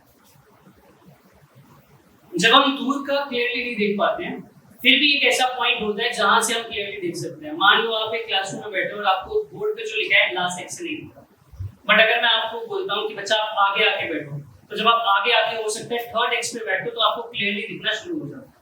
इसका ये मतलब होता है कि आपका जो फार पॉइंट, एक नॉर्मल ह्यूमन आई का फार पॉइंट मैं डिस्कस कर चुका हूं, क्या था? इंफिनिटी. कि हम इंफिनिटी तक की चीज को क्लियरली देख सकते हैं. बट मायोपिया होने के बाद हमारा वो फार पॉइंट इंफिनिटी नहीं रहता है, इंफिनिटी से क्लोज आ जाता है. तो अब जो मेरा फार पॉइंट है वहां पर ये कॉनकेव लेंस उसकी इमेज को बना. अब समझो ध्यान से, ये पहले कुछ डाइवर्ज करेगा. अब इसका कन्वर्जिंग पावर जो है वो ज्यादा है, उससे जो इमेज बनेगा भी वो कहां पे फॉर्म हो जाएगा? On reading. This is the diagram जो आपका एक क्योर रहता है मायोपिया का. Moving on, the next effect is hypermetropia. It's exactly the opposite of myopia. Myopia में you were able to see the nearby object clearly but not able to see the far away object. पास के मेरे बच्चे objects आप देख सकते थे but दूर वाले नहीं. अब हाइपरमेट्रोपिया में क्या होगा कि आप पास वाले ऑब्जेक्ट्स जो आपसे नॉर्मली 25 सेंटीमीटर पे रखे जाते हैं उनको आप क्लियरली नहीं देख पाओगे, बट जो फार पॉइंट है आपका इंफिनिटी वो अभी भी मेंटेन ही रहेगा. So now you are suffering from a defect in which what happens, आपका फार पॉइंट तो सेम ही रहता है बट आपका नियर पॉइंट डिफेक्टेड रह जाता है. इस वजह से आपका जो नियर पॉइंट 25 था वो 25 से बढ़ जाता है. अब आपको 25 पे नहीं 25 से ज्यादा सेंटीमीटर का ऑब्जेक्ट हो तभी देख पाते हैं. ठीक है, आई होप आपको ये चीज समझ आई. तो इसकी पॉइंट्स क्या क्या है? This is a type of eye defect that I have told you. Person can not see near by objects, पास के ऑब्जेक्ट अब आप क्लियरली नहीं देख सकते हो, but can clearly see the far away objects जो आपसे दूर हैं, जो आपका फार पॉइंट है वो अभी भी क्लियर है. Defect is also called as far sightedness. Far sightedness means अभी भी दूर की नजर आपकी बिल्कुल साइड में है. So you have far sightedness.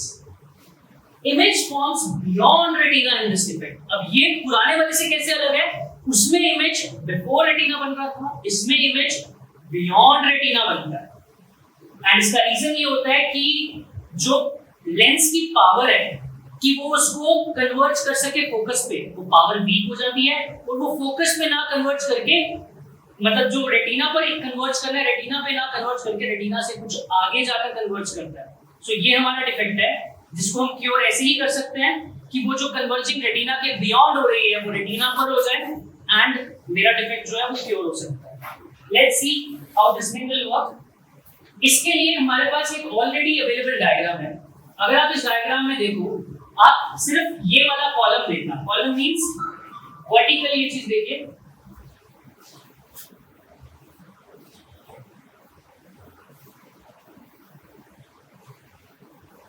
Okay. Now for the hypermetropia, we just see these diagrams, series of diagrams. In series of diagrams में क्या है? First of all, you have a defective hypermetropia. ये वो आए हैं जो defective. ठीक है?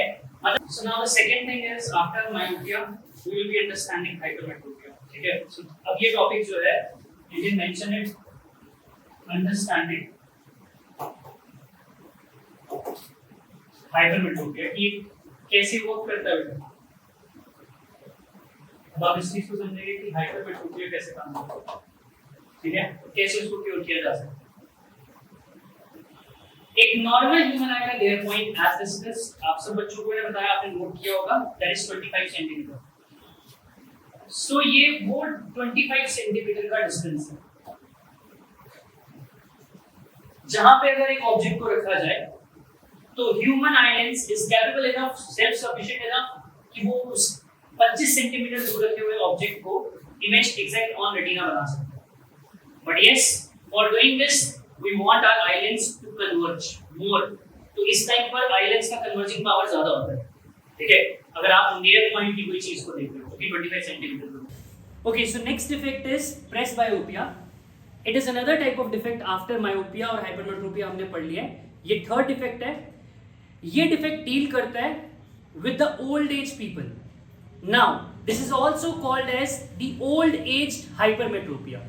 ओल्ड एज हाइपरमेट्रोपिया का मतलब ये है कि जो लोग एज्ड हो जाते हैं उनका सिलरी मसल्स वीक रहते हैं. सिलरी मसल्स वीक होने से उनका लेंस प्रॉपर्ली एकोमोडेट नहीं कर पाता है. अब एकोमोडेट करने का होता है कि लेंस को नियर बाय ऑब्जेक्ट को देखने के लिए थिक होना पड़ता है. उसके लिए सिलरी मसल्स उस लेंस को कॉन्ट्रैक्ट करते हैं. अब जब वो अच्छे से एकोमोडेट नहीं कर पाता है तो वो प्रॉपर्ली कॉन्ट्रैक्ट नहीं हो पाता. And once it is not able to be like thick from the bottom, तो उस वजह से आपका जो आई लेंस है वो नियर बाय ऑब्जेक्ट्स को क्लियरली देख नहीं सकता. तो ये ओल्ड एज में यूजुअली होता है. जैसे आप एक इमेज देख सकते हो जहां पे एक ओल्ड एज पर्सन ट्राई कर रहा है बुक पे लिखी हुई चीजों को पढ़ने की, बिकॉज एक नॉर्मल आई अगर हुआ तो वो 25 सेंटीमीटर तक क्लियरली पढ़ सकता है. But due to this presbyopia, which is the old age hypermetropia, इनको 25 नहीं 25 से कुछ आगे दिखता है. So they try to keep the book like थोड़ा दूर अपने से, ताकि वो 25 से ज्यादा डिस्टेंस हो सके और उनको चीजें क्लियरली विजिबल हो. So yes, this is called as presbyopia. And presbyopia में एक स्पेशल केस ये रहता है कि कुछ केसेस में the old age person suffering from the old age hypermetropia, उसके साथ साथ myopia भी जुड़ जाता है. तो वहां पर person gets defected with two things, myopia as well as hypermetropia. तो जब दोनों डिफेक्ट्स टुगेदर होते हैं, at that moment the doctor, the optician will prescribe you to go for the lenses जो बायफोकल होते हैं। जैसे आप ये लेंसेज अगर आप देखें, ये आपके बायफोकल आई लेंस है। इसको अगर आप ध्यान से देखें, इसमें एक लेंस नीचे लगा है और एक इसके ऊपर। तो जो ऊपर वाला लेंस होता है, this is for the far side, मतलब उसको मायोपिया भी है, तो फार साइड के लिए कौन सा लेंस होता है, that is your concave. And near bye objects के लिए इट इज कॉन्वेक्स लेंस जो प्रेजेंट होता है। सो दोनों लेंसेज टुगेदर एक ही में होते हैं, इन्हें हम बायफोकल कहते हैं। So this is your presbyopia, that's it. तो उसके लिए ऑब्जेक्ट डिस्टेंस क्या है, इंफिनिटी। अगर मैं ऑब्जेक्ट डिस्टेंस की बात करूं, ऑब्जेक्ट डिस्टेंस वो होता है जो वो पर्सन देखना चाहता है। तो मायोपिया के केस में वो जनरली क्या होता है, इंफिनिटी होता है। पर एक चीज का ध्यान रखना, साइन डायमेंशंस को अगर सोचूं तो वो माइनस इंफिनिटी होता है, क्योंकि इन फ्रंट ऑफ द लेंस तो उसकी साइन डायमेंशन नेगेटिव होती है। एंड आपको निकालना होता है कि जो मैं लेंस इस पेशेंट को प्रिस्क्राइब करना है, उस लेंस की फोकल लेंथ यानी कि एफ कितनी होगी। अगर फोकल लेंथ पता चला तो आप एक और चीज बता पाओगे, पावर ऑफ लेंस कितनी होगी। ठीक है, आप सबने लाइट चैप्टर में पढ़ा है कि what is the formula for Lenz. Formula क्या है, 1/v minus 1/u is equal to 1/, ये फॉर्मूला आप सबने पढ़ा है। आप एक सिंपल सी बात बताइए, अगर आप कोई भी चीज देख रहे हैं, वो तभी पॉसिबल है अगर उसका इमेज रेटिना पर फॉर्म होता है। तो आपकी आंख के अंदर का जो लेंस है और जो आंख के अंदर का रेटिना है, उसका डिस्टेंस कभी चेंज नहीं हो सकता।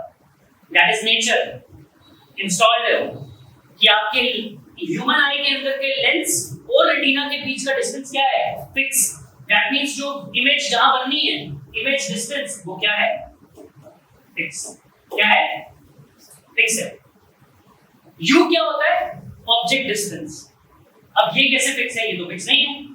ऑब्जेक्ट डिस्टेंस हो गया कि आप किसको देख रहे हो। There might be the situations जहां पे आपने क्लोज कोई आपकी चीज पड़ी है, आपने उसको देखना है, और कुछ सिचुएशंस हो सकती है जहां पे आपसे कोई बहुत दूर चीज पड़ी है, आपने उसको देखना है। तो u क्या करेगा, चेंज होगा। u क्या करेगा, चेंज करेगा। अब अगर u चेंज हो रहा है बट v फिक्स है, तो एक और चीज को चेंज होना ही होना चाहिए, और वो कौन चेंज होता है, f।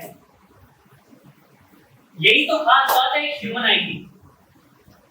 ह्यूमन आई लेंस का फोकल लेंथ चेंज हो सकता है, उसका पावर चेंज हो सकता है, क्योंकि उसका v कभी चेंज नहीं होता, वो फिक्स है।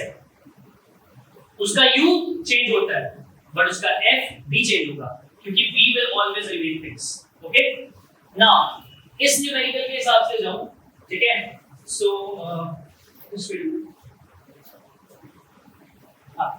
इन न्यूमेरिकल्स के हिसाब से जाऊं, if the person is suffering from myopia, जो डिस्टेंस दिया होगा वो v है। जो ऑब्जेक्ट डिस्टेंस लेना है वो यूजुअली मायोपिक पर्सन का -इंफिनिटी ही लेगा, and we find out the power and volume. थोड़ा इसको इजी करते हैं, एक न्यूमेरिकल के साथ इसको समझने की कोशिश करते हैं। I give you one numerical, okay. So the numerical is okay. So कुछ न्यूमेरिकल्स हैं जो हम मायोपिया और हाइपरमेट्रोपिया पे करेंगे, ठीक है। तो उनसे आपको और क्लियर हो जाएगा कि कैसे हम न्यूमेरिकल्स को सॉल्व किया जाता है। काफी सिंपल रहते हैं, मैं आपको एक न्यूमेरिकल प्रैक्टिस करवाता हूँ, तो समझने की कोशिश करो। क्वेश्चन है,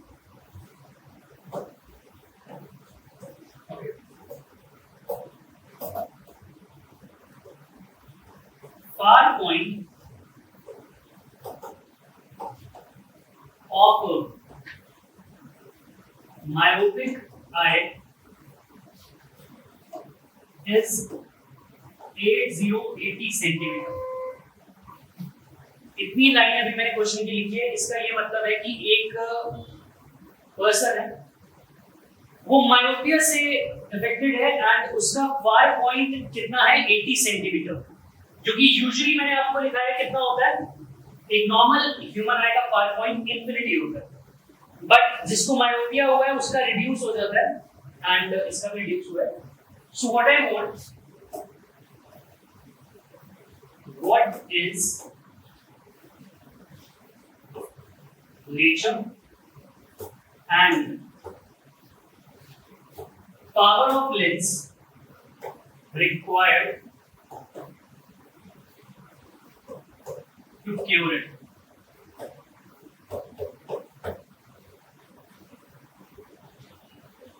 दो पार्ट से क्वेश्चन। पहला कि कौन see nature of lens required है। नेचर का मतलब होता है कॉनकेव या कॉन्वेक्स, ठीक है। और मैं आपको पूरे टाइम यही बात बता रहा था कि जो लेंस रिक्वायर्ड होगा, ठीक है, मायोपिया में, वो कॉनकेव होता है, क्योंकि मुझे ऑलरेडी जो कन्वर्जिंग पावर है बहुत ज्यादा है, उसको रिड्यूस करना है। So I can not use again a converging lens, तो मैं डाइवर्जिंग लेंस का इस्तेमाल करूंगा। चलो उसको छोड़ो अभी फिलहाल के लिए। ट्रिक ये थी जो मैंने आपको बताई कि जो आपको क्वेश्चन में गिवन होता है ना, जैसे आपने यहाँ पे दिया फार point of myopia is 80 centimetre, या आपने डायरेक्ट v ले लेना है, इमेज डिस्टेंस, ठीक है, या आपने ले लेना है v। तो this is your image distance, far point जो आपको दिया होगा। सो v इज योर 80 सेंटीमीटर। अब ये बात समझो ध्यान से, जिन्होंने लाइट चैप्टर पढ़ा है उनको मालूम होगा, जब भी आप अगर स्पेक्स पहनते भी हो तो आप अगर सामने कुछ देख रहे हो तो इन फ्रंट ऑफ योर आईज है, वो हमेशा साइन कन्वेंशन के हिसाब से नेगेटिव लिया जाता है। तो ये जो आप v ले भी रहे हो, ये v आप क्या लोगे, -80 सेंटीमीटर।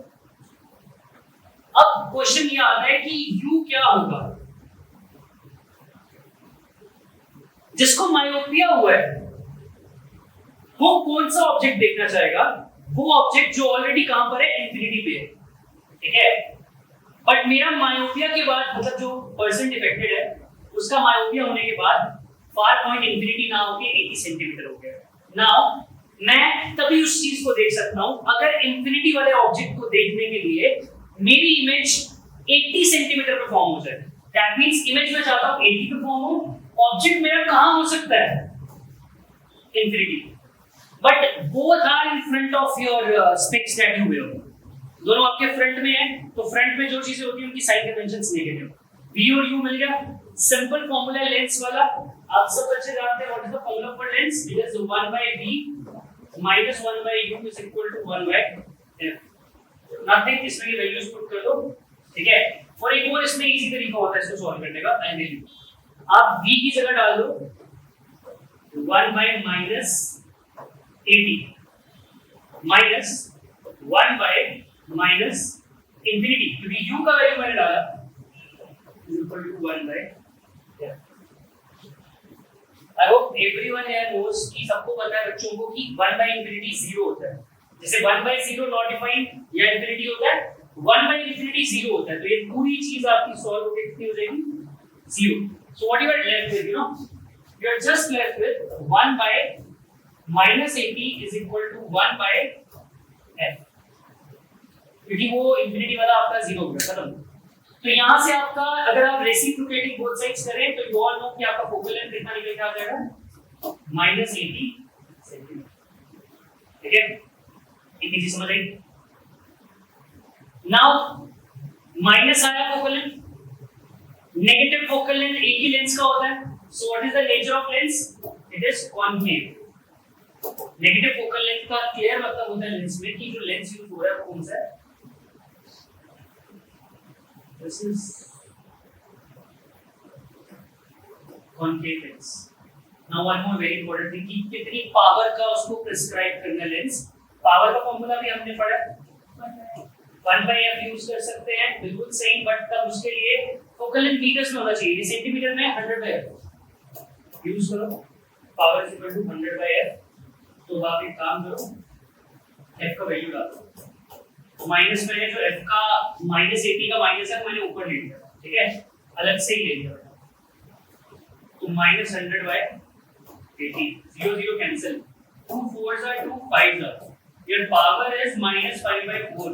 अगर मैं इसको सॉल्व करने जाऊं तो दिस विल बी माइनस रहेगा, 4 1 सा 4 होता है, 1 0 पॉइंट 1.2. 1.2 मुझे थोड़ा इसको देखना पड़ेगा तो इसको क्या हो रहा है राइट -1.25 बिल्कुल सही that option it's very simple समझ लो इस बात को कुछ नहीं है बहुत आसान है मायोपिया वाले न्यूमेरिकल्स तो वैसे ही बहुत आसान होते हैं जिनमें आपको बोला है कि फार पॉइंट अब इतना हो गया तो आपने u क्या ले लेना है u वो है जो मैं देखना चाहता हूं मैं मायोपिक हूं मैं देखना चाहता हूं इंफिनिटी वाली चीज वो मेरा u हो गया ठीक है I don't know what's the problem तो u is your minus infinity v is your जहां आप उसको इमेज बनाना चाहते हैं क्योंकि आप जो चीज इंफिनिटी पे है उसकी इमेज आप 80 पे बनाओगे क्योंकि 80 पे बनाने के बाद आपका अपना लेंस वहां तक देख सकता है तो मेरा पर्पस है इंफिनिटी वाली चीज की इमेज कहां बनाऊं जहां मेरा न्यू फार पॉइंट है तो जो आपको क्वेश्चन में डायरेक्ट दिया होता है ना कि the far point of the myopic eye is this take that as v because there you can make the image क्योंकि वहां जब इमेज आप बनाओगे वो आप देख सकते हो और u कितना लेना है u वो जो मैं देखना चाहता हूं that is like up to infinity तो वहां से आपको इसको सॉल्व करना इसलिए आसान होता है क्योंकि जब आप 1/u में 1 बाय माइनस इंफिनिटी डालते हो वो 0 होता है क्योंकि 1 बाय इंफिनिटी 0 होता है तो डायरेक्ट आपका 1 by f he 1 bye v के बराबर होता है तो वहां से f कुछ नहीं है रेसिप्रोकेटिंग करो आपको f मिलता है once you got the f power चाहिए 100 बाय f करके ये वैल्यू यू गॉट तो ये वही नंबर होता है जो डॉक्टर आपको प्रिस्क्राइब करता है कि अच्छा आपको स्पेक्स लगेगा और आपकी स्पेक्स का नंबर होगा -1.25 सो वो -1.25 कुछ नहीं है वो डायोप्टर में ही होगा आई होप आपको क्लियर हो this was the one type ये वो टाइप है जिसमें आपका मायोपिया हुआ है एक पर्सन को द अदर टाइप इज जिसमें हाइपरमेट्रोपिया है ठीक है उसका एक एग्जांपल लेते हैं देखो बच्चों एक बात हमेशा याद रखना जिसको भी मायोपिया हुआ होगा ना उसका फार पॉइंट इंफिनिटी से कम हो गया होगा जैसे पिछले न्यूमेरिकल में इंफिनिटी से कहां पहुंच गया था 80 सेंटीमीटर अब जो न्यूमेरिकल बताऊंगा ना वो हाइपरमेट्रोपिया है हाइपरमेट्रोपिया कहता है कि एक नॉर्मल ह्यूमन आई क्लोज अगर देखना चाहता है तो क्लियरली 25 सेंटीमीटर तक देख सकता है बट अगर वो हाइपरमेट्रोपिया से अफेक्टेड है तो उसका जो नियर पॉइंट है वो 25 से एक्सीड कर जाता है मतलब जो वो 25 तक क्लियरली देख सकता था अब वो 25 तक नहीं माइट बी 30 और 35 वो बढ़ेगा वो जितना ज्यादा होगा नियर पॉइंट जितना ज्यादा बढ़ जाएगा आपका पावर उतना ज्यादा लगेगा उसको क्योर करने के लिए समझते हैं इसको एक क्वेश्चन है मेरे पास इसमें ये है जस्ट उसी की तरह बट उसमें आपको फार पॉइंट ऑफ मायोपिक आई दिया था इसमें आपको नियर पॉइंट दिया और बोला क्या है the near point of what which है हाइपरमेट्रोपिक आई हाइपरमेट्रोपिक आई कौन सी होती है जो पर्सन हाइपरमेट्रोपिया से अफेक्टेड है the near point of the hypermetropic eye is 1 meter दिया गया now you want to find out nature बताइए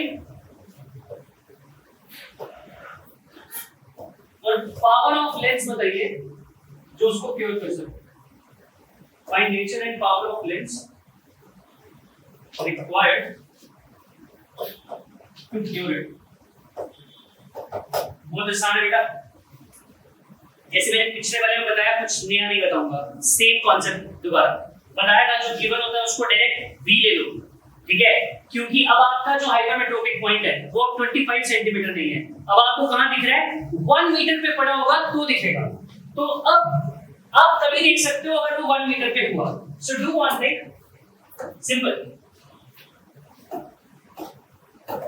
न्यूमेरिकल करने के लिए सबसे पहली चीज आप ये चाहते हो कि मैं उस ऑब्जेक्ट को देखना चाहता हूं बट आपकी ह्यूमन आई आपको एलो नहीं कर रही है वो कह रही है कि now your near point is not 25 now your near point is 1 metre तो कहते हैं कि अगर तो तुम्हारा ऑब्जेक्ट या मुझे कोई चीज वहां पर दिखेगा तो मैं उसको डिस्टिंग्विश कर सकती हूं अदरवाइज नहीं so for example now in this case मेरा नियर पॉइंट हो गया है 1 metre so I will take v as 1 metre मेरा इमेज जो भी जहां भी मेरा ऑब्जेक्ट होगा मैं उसका इमेज कहां चाहता हूं 1 मीटर पे क्योंकि 1 मीटर पे हुआ तो मेरा हाइपरमेट्रोपिक है उसको देख सकते हैं तो 1 मीटर सिंस ये भी इन फ्रंट है तो इसको भी आप नेगेटिव लीजिए अब दूसरा क्वेश्चन ये आता है कि सर u क्या होता है क्योंकि पिछले क्वेश्चन में u था वो फार पॉइंट वाला न्यूमेरिकल था उसका u था नॉर्मल फार पॉइंट ये नियर पॉइंट वाला न्यूमेरिकल है, इसमें u होगा नॉर्मल नियर पॉइंट। तो नॉर्मल नियर पॉइंट एक i का क्या होता है, माइनस लीजिए उसको 25 सेंटीमीटर। तो इससे आप f निकाल सकते हैं, लेकिन मुझे ये न्यूमेरिकल अभी नहीं यूज होगा। इधर आप इसके लाइक मीटर को सेंटीमीटर में कन्वर्ट कीजिए या सेंटीमीटर को मीटर में कन्वर्ट कीजिए, क्योंकि न्यूमेरिकल तब तक नहीं हो सकता जब तक यूनिट सेम ना हो। तो जस्ट डू वन थिंग, आप कोई भी एक चीज को कन्वर्ट कर लो। I would like to convert this 1 metre को मैं कन्वर्ट करता हूं, कितना बनेगा, क्योंकि 1 metre is equal to 100 centimetres, so this is minus 100 centimetre. अब लगाइए फॉर्मूला, आप सबको पता है using lens formula 1/v minus 1/u is equal to 1/f। v का वैल्यू डालिए बेटा, v को जहां मैं चाहता हूं कि इमेज बने, जो मेरा नया वाला हाइपरमेट्रोपिक पॉइंट है, यानी कि 1 मीटर यानी कि 100 सेंटीमीटर। u जहां कोई भी एक नॉर्मल ह्यूमन चाहेगा कि मेरा नियर पॉइंट होना चाहिए 25 centimetre, minus 1 by minus 25 is equal to 1 by f। अब इस चीज को हमने सॉल्व करते हैं।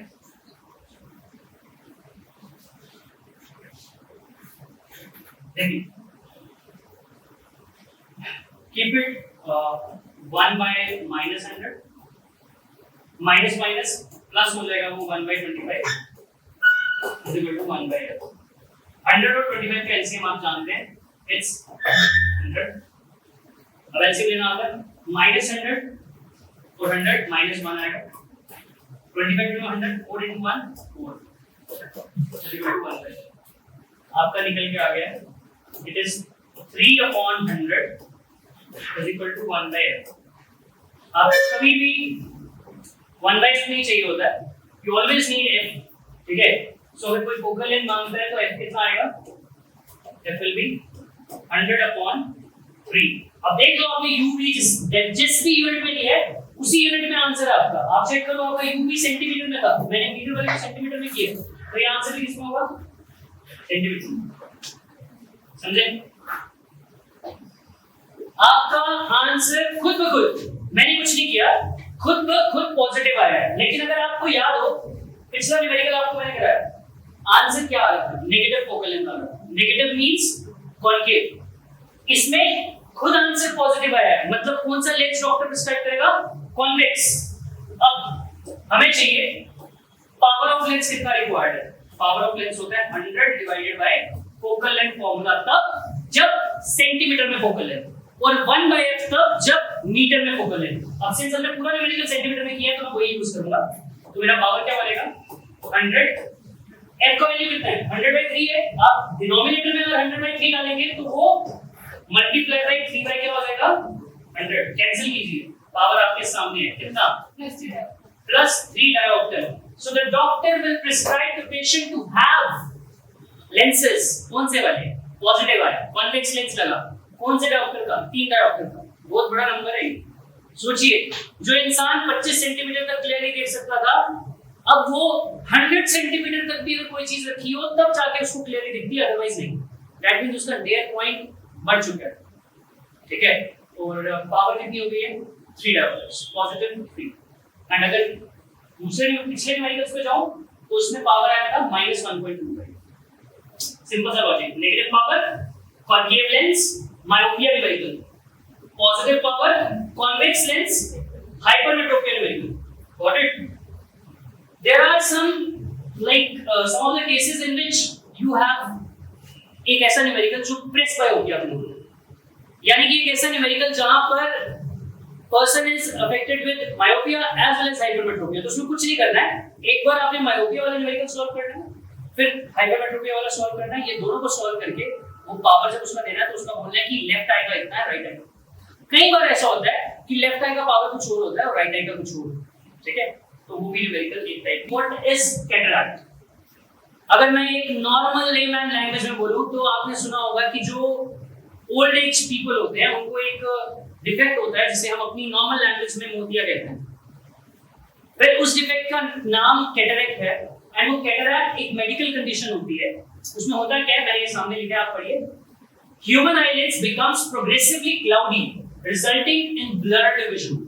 आप देख सकते हैं, मैंने यहाँ पर आपको एक पिक्चर दिखाई है जिसमें एक ही पर्सन है, बिफोर सर्जरी और आफ्टर सर्जरी उसकी आईज का कंडीशन बताया हुआ है। Because the person who is suffering with cataract उसका आईलिड्स जो होता है वो क्लाउडी हो जाता है। तो अगर आप ध्यान से देखोगे, जैसे आपको मैंने पहले ही बताया कि आइरिस जो होता है वो कंट्रोल करता है प्यूपिल साइज, एंड आइरिस के बीच में you will find a black spot. But if you will C a person who is defected with cataract, उसका वो ब्लैक स्पॉट आपको विजिबल नहीं है, बट वहां पर आपको एक व्हाइट क्लाउडी लेयर विजिबल है। ये व्हाइट क्लाउडी लेयर की वजह से जो पर्सन डिफेक्टेड होता है उसको एक क्लियर विजन नहीं मिलती है चीजों की, उसकी नजर हम कहें तो कम हो जाती है, चीजें अच्छे से नहीं दिखती। एंड दिस इज समथिंग जो कि क्योर अगर करनी है तो इसका क्योर यही है कि इसमें एक सर्जरी होती है, एंड वो एक सर्जरी ऐसी रहती है, लेजर सर्जरी रहती है, जिसमें आपका ये रिमूव होता है, and we install you the artificial lens, we remove that old lens जो cloudy हो चुका होता है, and we install a new one, जिसके बाद if you will see the image आपको क्लियर पता चल रहा है कि अब इसका प्यूपिल क्लियरली ब्लैक विजिबल है, बट बिफोर हैंड वो क्लाउडी था। एंड ये एक सर्जिकली ही पॉसिबल है आपका कैटरैक्ट को रिमूव करना, कैटरैक्ट को क्योर करना, and this is like one of the defect in your syllabus.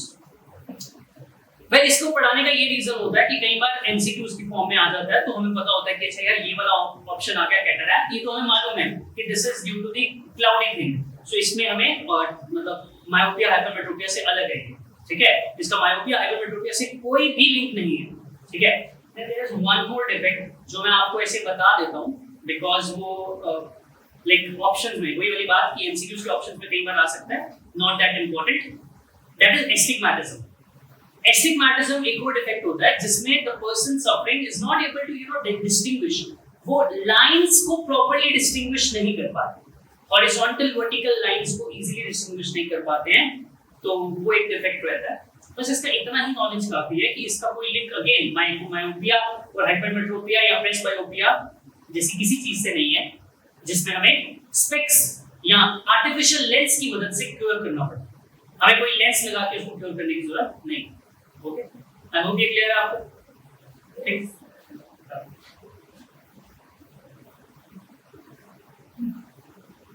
Interesting. Okay. Now I have a very interesting thing for you. Last जहां पर मैं अपना ह्यूमन आई का पार्ट तो कंक्लूड करूंगा और उसके बाद हम बाकी कलरफुल वर्ल्ड वाली तरफ चलेंगे। उसको कंक्लूड करने से पहले अभी के सबसे रीसेंट लाइक पोस्ट के बारे में मैं आपको बताऊंगा। This is the new look bye Shahrukh Khan, आप सब लोगों ने देखी होगी इन द मूवी जवान, राइट? और उसके साथ एक और फोटो है शाहरुख खान साहब की जिसमें वो नॉर्मल दिख रहे हैं, बट ये जो लुक है ये directly from the movie Jawan, ठीक है। So what is the purpose of this clip here, I tell you. The topic is gift of vision. जो एक नॉर्मल आई होती है ह्यूमन, अगर आप एक आंख की बात करेंगे, एक आंख की, जैसे कि जवान मूवी में जो जैसा भी इसका गेटअप है, there is only one eye visible, right? If you all are able to see, there is only one eye visible here, ठीक है? But obviously इसमें दोनों eyes available हैं, शाहरुख साहब। अब कहने का मतलब ये है कि जब एक आंख से आप कोई चीज देखते हो तो आप कितना field of view देख सकते हो। So you can cover a field view of 150 degrees जब आप एक आंख से देखते हो। So you might be expecting कि दो आंख से देखने पे 300 हो जाएगा, बट नहीं, ऐसा नहीं हो सकता। You cannot see like what's going on behind you। वो सिर्फ कहने वाली बात है कि मेरी पीछे भी आंखें हैं, वैसा होता नहीं है, ठीक है? So with two eyes you can have a field view of 180 degrees, okay? So एक आंख से भी काम चल सकता है, ठीक है? तो जवान मूवी में जैसे उन्होंने पूरा कवर किया है और एक आंख से like ये लुक दिया है, तो ये भी चल सकता है, but yeah, it can give you 150 degree of field view। पर अगर आपको 180 डिग्री का फील्ड व्यू देखना है तो उसके लिए आपको दोनों आंखों की जरूरत पड़ेगी, ठीक है? सो ये एक फैक्ट था जो मुझे आपके साथ डिस्कस करना था। इसके अलावा एक और मैंने यहाँ पर क्लिप बताई है जो कि बहुत इंटरेस्टिंग सी है। इसमें एक तरफ शेर है और एक तरफ we have what we call it like this is deer, okay? So well nature में ना कौन किसको खाता है ये हम सबको पता है, ठीक है? बट ऐसा क्यों है उसका एक रीजन होगा. One is prey and other is predator. Okay. So there is like one type of vision जिसे हम कहते हैं stereoscopic vision. Stereoscopic vision. Even we are gifted with it. It's not कि like हमारे पास नहीं है. Even we are gifted with it. तो इसका एक सिंपल सा लॉजिक ये है. अभी मेरे पास यहाँ पर हाथ में 2 पेन है, ठीक है. अगर मैं आपको बोलूं या आप जहां भी घर पे बैठे हैं तो आप अपने 2 पेन्स की टिप्स को इकट्ठे जोड़ने की कोशिश कीजिए. आप इजीली जोड़ लेंगे. कोई भी जोड़ सकता है. सही है, कोई काम ही नहीं हुआ, कोई भी कर सकता है. अगर कोई भी कर सकता है, do one thing. Close your one eye and now try to join these 2 things. Try your best. Definitely you will try. It will take time. मुझे भी लग रहा है, तुम्हें भी लगेगा. And it is very difficult. Trust me कि इन दोनों को इकट्ठे जोड़ो. तो ऐसा कैसे? इसका एक सिंपल सा लॉजिक ये है कि हमारी विजन स्टीरियोस्कोपिक है. स्टीरियोस्कोपिक क्या होता है? हमारी दोनों आंखें सामने है ना. अगर मैं फिशेस की बात करूं, उनकी दोनों आंखें साइड पे होती हैं. अगर मैं डेयर की बात करूं, इनकी आईज साइड पे होती हैं. अगर मैं लाइन की बात करूं, सामने होती है हमारी तरफ, because they also have the stereoscopic vision. Prey, predator. जब किसी को हंट करना होता है तो एक चीज बहुत जरूरी होती है कि you should be able to calculate the distance, the time in which you can reach till the prey, the everything like distance, speed, time. इन सब की नॉलेज होनी चाहिए, इन सब की सेंस होनी चाहिए. ये सेंस उन्हीं को गिफ्टेड है बाय द गॉड जिनकी स्टीरियोस्कोपिक विजन है, यानी कि आंखें सामने की तरफ है. जिनकी साइड वाइज है, they are not gifted with this. So they are not that sharp in calculating the speed, calculating the time in which I can escape, and all these factors. So ये nature है, and nature में stereoscopic vision जो है हम जैसे दिया हुआ है, ठीक है. So we can calculate, and वो जो भी example बता रहा था वो इसीलिए possible नहीं हो पा रहा था because we were not using 2 eyes. जब आप दोनों आंखें इस्तेमाल करते हैं, stereoscopic vision का exact इस्तेमाल करते हैं, तो आप distances को आप एक्यूरेसी के साथ चीजों को मिला सकते हैं. So this is what we call as the gift of vision. It is just to make to conclude this topic, the human eye. I have shared this with you just to conclude this कि human eyes का कितना main role है हमारी day to day life. ठीक है. So अब चलते हैं आगे.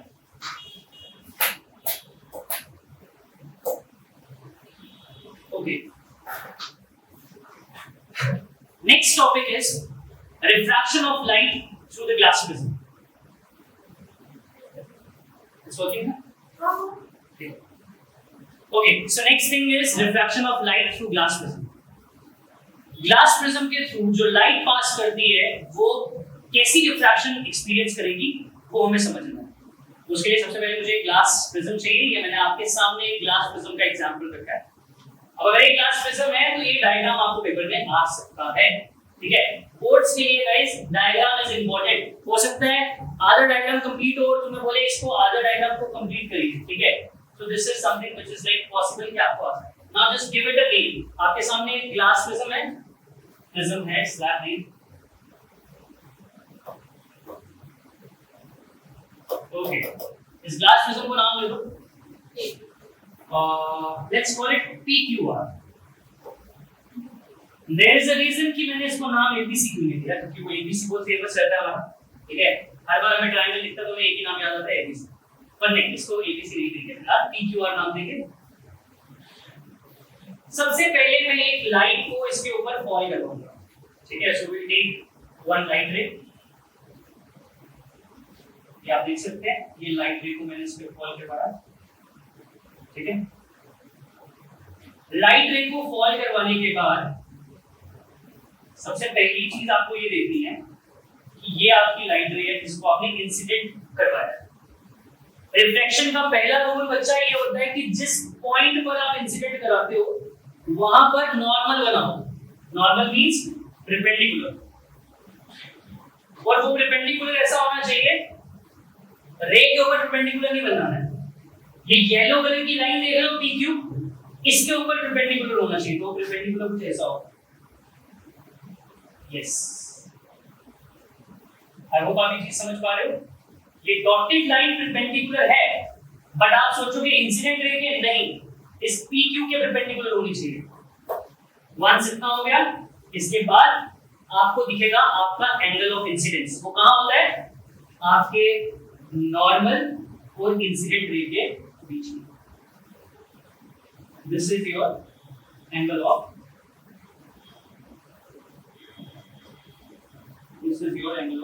इंसिडेंस।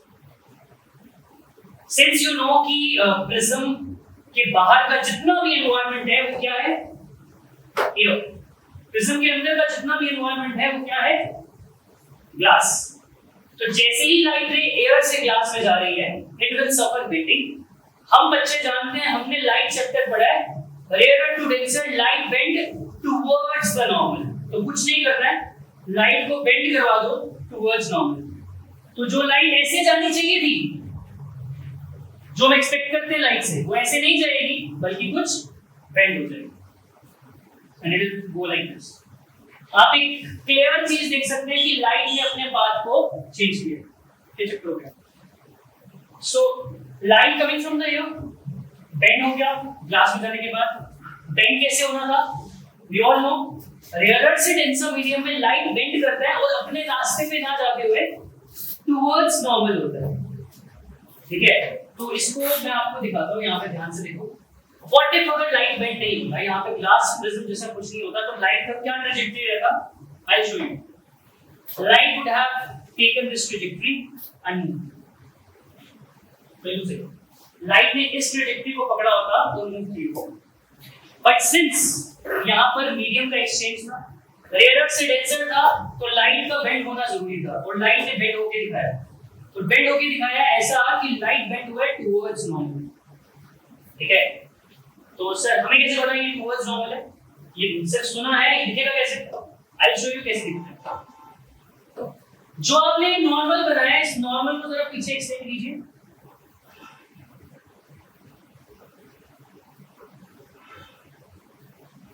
ठीक है, अगर आप ध्यान से देखेंगे कि जो ये रे इस ऊपर वाले डॉटेड पाथ पे जाना चाहिए था, ये उस पे ना जाकर जिस तरफ नॉर्मल है उसकी तरफ इसने बेंड किया। इसे कहते हैं bending. It should have gone like this, but ऐसे ना जाते हुए ये नॉर्मल है बेटा। ठीक है, इसको मैं अगर मेंशन करना चाहूं, आपको दिखाना चाहूं, एक तरफ इसका नाम n है और दूसरी तरफ इसको बोलते हैं हम लोग n डैश। ये n डैश आपका नॉर्मल है। रे ने ट्रैजेक्टरी पे ना जाते हुए प्रेफर किया बेंड टुवर्ड्स नॉर्मल होना, क्योंकि जब रेयर से डेंसर जाता है लाइट बेंड करती है टुवर्ड्स नॉर्मल। नाउ अब ये रे दूसरे इंटरफेस पे फॉल कर रही है, जो इंटरफेस है PR। अब यहां से आपको रे को पता है बाहर निकालना है। बाहर निकलने से पहले दोबारा बेंडिंग होगा, और बेंडिंग के लिए आपको अगेन रिक्वायर्ड है नॉर्मल। अब बनेगा नॉर्मल, वो कुछ इस तरीके से बनेगा। अब बोलो कि सर ये कैसे नॉर्मल बना रहे हो? इसको मैं थोड़ा सा ओके या दिस इज बी नॉर्मल। ठीक है, थोड़ा सा टाइम बचाने के लिए हमने ये नॉर्मल बनाया। नाउ लाइट अब ग्लास से बाहर आना चाहती है, क्योंकि वो ग्लास में ट्रेवल कर रही है। It is in the denser medium. उसे अगेन ग्लास से बाहर आना है, ग्लास से बाहर अगेन क्या है? एयर। सो ग्लास और एयर के comparatively we all are aware of कि एयर होती है वो रेयरर होती है। तो डेंसर से रेयरर लाइट बेंड करेगी सीधे ना जाते हुए, नॉर्मल की तरफ नहीं। डेंसर से rarer bend away from the normal होता है, तो अब लाइट कुछ इस बात को फॉलो करेगी। तो यहां पे देखिए, it will bend away from the normal, it will go like this. Exact, ठीक, डन। तो ये आपका डायग्राम कंप्लीट हो गया। ठीक है, रिफ्रैक्शन का ये मैंने रिफ्रैक्शन लिखा है, लेकिन अभी कुछ चीजें बाकी हैं, वो कुछ चीजें मैं बताता हूं आपको। वो ये है कि अगर मैं आपको पूछूं, जैसे आपने पूरा डायग्राम आप देख रहे हो, इसमें लाइट पहले एयर से ग्लास में जाती है, फिर बेंड होती है, देन ग्लास से एयर में जाती है, वापस फिर बेंड होती है। इनिशियल पाथ जो इस रे का था एंड अल्टीमेटली जो इमर्जेंट आउट पाथ है, दोनों में क्या डिफरेंस है? वो डिफरेंस एक एंगल से बताया जा सकता है, और वो एंगल कहाँ छुपा हुआ है, यहाँ देखो, वो एंगल है यहाँ पर।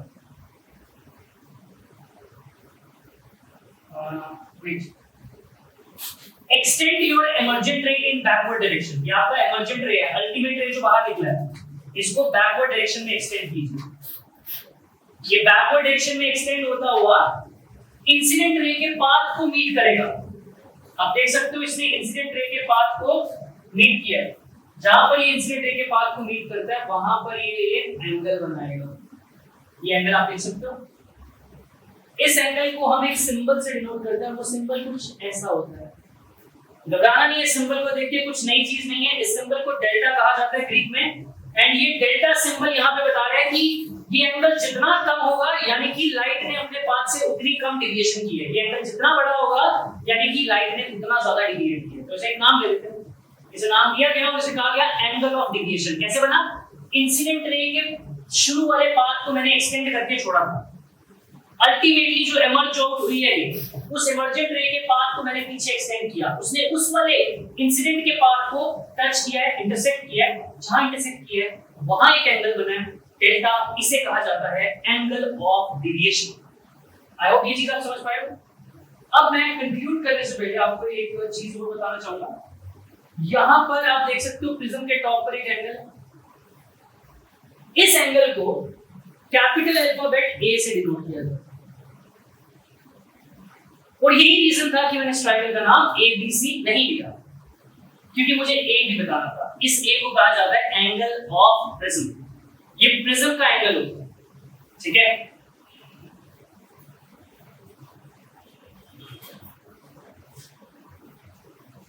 See, this is like one of the prism that I have. Okay. Now in this prism, you all can see this is triangular in shape, and इस triangular shape में ये ऊपर एक एंगल अवेलेबल है। ये एंगल हर तरफ से बराबर होगा, ठीक है। और ये एंगल जो है, इस एंगल को कहा जाता है एंगल ऑफ प्रिज्म, ठीक है। एंड सिंस ये इक्विलेटरल ट्रायंगल है, इस एंगल ऑफ प्रिज्म का वैल्यू रहेगा 60 डिग्री, ठीक है। और ये एंगल ऑफ प्रिज्म यहाँ से भी 60 है, यहाँ से भी 60 है। अगर मैं इसको यहाँ से टर्न कर दूं तो यहाँ से भी 60 है। So this is one of the prism that I have, जो हम लोग स्टडी कर रहे हैं। ऐसा कुछ फिनोमेना इसके साथ देखने को मिलता है, ठीक है। Now what we have to do, we have to plot some of the stuff जो हमने बनाया। प्लॉटिंग करेंगे थोड़ी सी and then we are done. ये रे जो फॉल कर रही थी, इसको हम नाम देंगे इंसिडेंट रे। ये जो इमर्ज आउट हुई है अल्टीमेटली, इसे हम नाम देंगे इमर्जेंट रे। ये जो ए एंगल बना है, जो प्रिज्म की बात बताता है, इसे नाम देंगे angle of prism. Last very important angle delta. इस एंगल डेल्टा को कहा जाता है angle of deviation. This angle tells you the extent up to which your incident ray got deviated. So this was your glass prism. ये पूरा आपने refraction जो glass prism के थ्रू होता है उसको स्टडी किया। आई होप आप ये बात समझ पाए। वैसे मुझे मालूम है आप सबने लाइट वाले चैप्टर में ये बात पढ़ी हुई है कि refraction of light, bending of light होता है। Most of my students are like aware of this fact कि जो रिफ्रैक्शन होती है या वो बेंडिंग ऑफ लाइट होती है, उसका क्या रीजन है। तो उसका रीजन आप सब भी जानते होंगे। जो नहीं जानते मैं उनको एक बार दोबारा बता देता हूँ। बेंडिंग ऑफ लाइट का रीजन ये होता है कि जो लाइट ट्रेवल करती है from one medium to another, जैसे ही वो अपना मीडियम चेंज करती है, उसकी स्पीड और उसकी वेवलेंथ, दो चीजें चेंज हो जाती है। स्पीड और वेवलेंथ चेंज होती है। इन स्पीड के चेंज होने से you will find there is a deviation in the path of the light. जैसे ही स्पीड चेंज होती है लाइट की, वैसे ही डेविएशन होता है लाइट के पाथ में। और ऐसा माना जाता है we have studied it, when we go from rarer to denser, we are entering into a denser medium, denser medium, your speed will like be slow, and when you will enter into a rarer medium, खुला, your speed will increase, your speed will be more। तो जैसे ही आप medium change करते हैं, speed change होता है light का। आई hope आप ये बात समझ पाए। इसीलिए यहाँ पर भी लाइट ने अपना रास्ता बदला था जब वो ग्लास में एंटर हुई। अब चलते हैं आगे। ये डायग्राम कंप्लीट है, पेपर में आ सकती है बोर्ड्स में, और बोर्ड्स में अगर आई तो उसमें पूछा जा सकता है ये डायग्राम कंप्लीट बना के दो। अगर वो नहीं तो हो सकता है डायग्राम बनाई हो, कोई पार्ट्स मिसिंग हो, बताएं इसको प्लॉट करके बताएं ये कौन है ये कौन है, तो वो पार्ट्स आपको आने चाहिए। ठीक है, अब चलते हैं आगे। उससे पहले एक मिनट रुको। आगे चलने से पहले एक चीज और मैं लास्ट आपको बताना चाहूंगा, एक्स्ट्रा है बट सुन लीजिए। जो अल्टीमेटली रे एमर्ज आउट हुई थी, इसने नॉर्मल के साथ जो एंगल बनाया था वो एंगल होता है ई, एंगल ऑफ इमर्जेंस। वो एक रिलेशन होता है, इतना इंपॉर्टेंट नहीं है आपकी क्लास के हिसाब से, फिर भी आपको मैं बता देता हूं, जान लीजिए। एंगल ऑफ इंसिडेंस जो है आई प्लस एंगल ऑफ इमर्जेंस जो है ई, इन दोनों का सम बराबर होना चाहिए angle of prism A plus angle of deviation delta. ये एक लाइक कोर कॉन्सेप्ट है, ठीक है, बट आप ये रिलेशन अगर जानना चाहते हैं तो जान, ठीक है, कि इन एंगल्स के बीच में ये रिलेशनशिप होता है। अब चलते हैं आगे, ठीक है। Next we are dealing with a very beautiful phenomena known as dispersion of light. Okay, बहुत सुंदर सुंदर कलर है जितने हम देखते हैं, और उन सभी कलर्स के होने का एक रीजन हो, वो रीजन हम थोड़ा समझने की कोशिश करते हैं। सबसे पहले ये जो आप फिनोमेना यहाँ पर देख पा रहे हैं इतना ब्यूटीफुल सा, इसे वैसे विबग्योर कहा जाता है, हम लोग इसे फिनोमेना को विबग्योर कहते हैं, ठीक है, VIBGYOR। VIBGYOR is the dispersion effect, जहां पर व्हाइट लाइट, सन से आ रही लाइट, उसे हम व्हाइट लाइट कहते हैं, सन से आ रही व्हाइट लाइट जब एक ग्लास प्रिज्म के अंदर एंटर करती है, जैसे कि आप यहां लिख सकते हो, ये सन से व्हाइट लाइट आ रही है, या कोई और व्हाइट लाइट सोर्स हो सकता है। After entering into the prism, ये व्हाइट लाइट स्प्लिट होती है into the 7 beautiful colours that we see. The phenomena where white light passes through the glass prism, then splitting of that white light into its 7 constituent colors। ये constituent colors क्यों बोला है, ये बड़ा interesting है। अब इंटरेस्टिंग कैसे है मैं आपको एक बात बताता हूं, और एक एक्टिविटी देता हूं, घर पे ट्राई करो। एक सर्कल बना, ठीक है, एक सर्कल कट करो पेपर का, व्हाइट पेपर का। विबग्योर कितने कलर्स हैं? These are 7 colours. 360 को डिवाइड बाय 7 करो, क्योंकि ये पूरा सर्कल 360 डिग्री होगा। डिवाइड बाय 7 करके आपके पास जो वैल्यू आएगी, उतने एंगल के सेक्टर्स ड्रॉ करना और उनके अंदर पेंट करना, violet, indigo, blue, green, yellow, orange, red.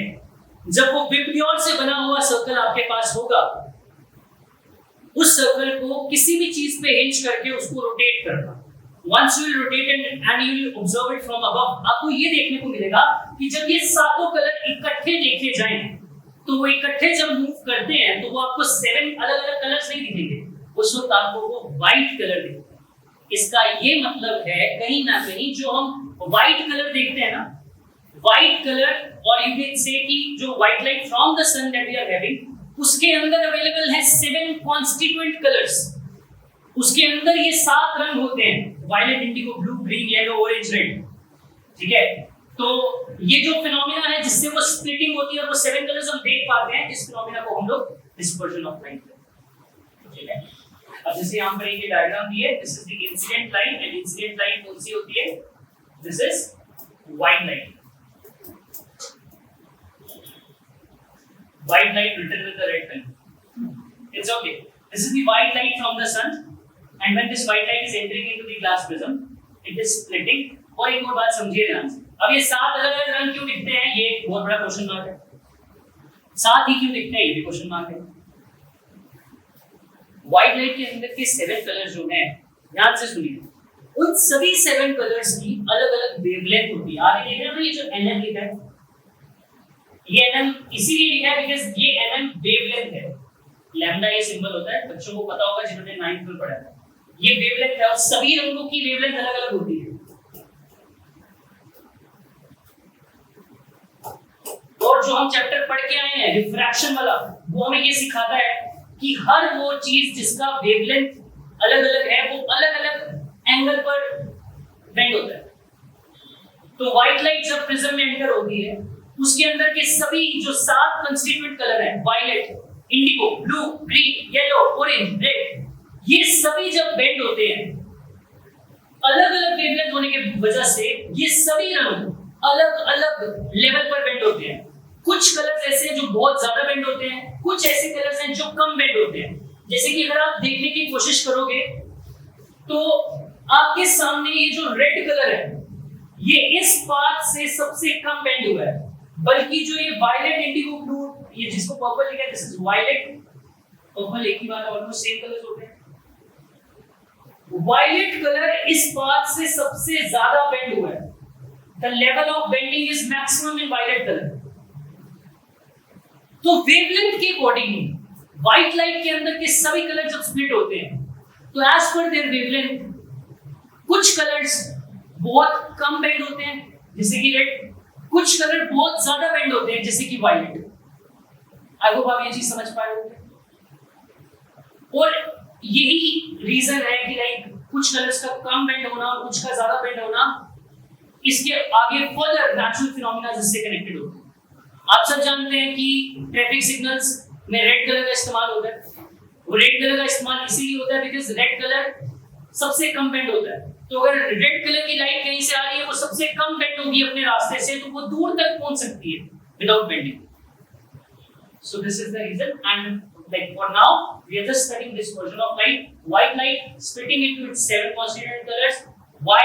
Because every color has its different wavelength, so due to that difference all the colors bend. Different wavelength होने की वजह से हर एक रंग अलग अलग लेवल पर बेंड होता है, तो वो अलग अलग दिखता है। आई होप आपको ये समझ आ रहा होगा। अब चलते हैं अगले फिनोमेना पे।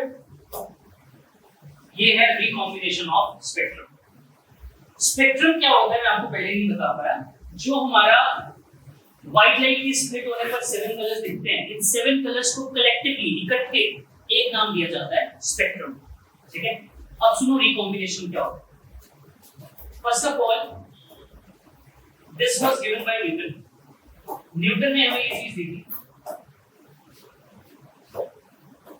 Sir Isaac Newton.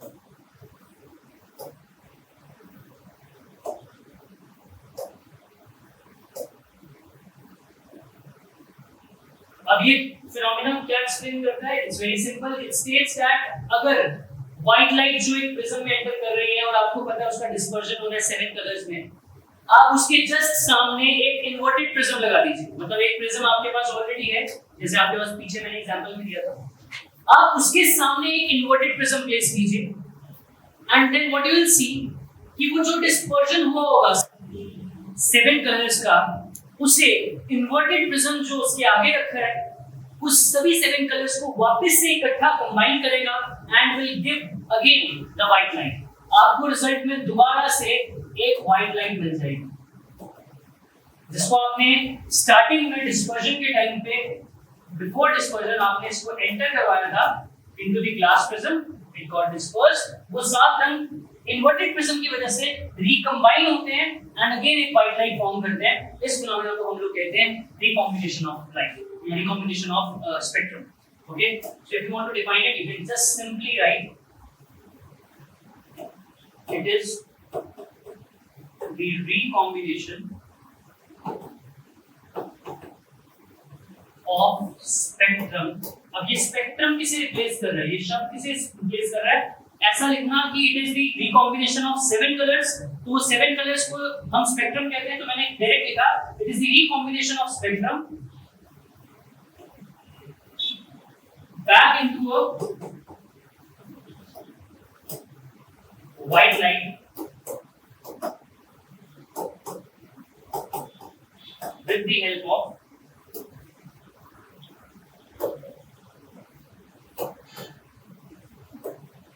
inverted prism। किसके सामने रखा था inverted prism?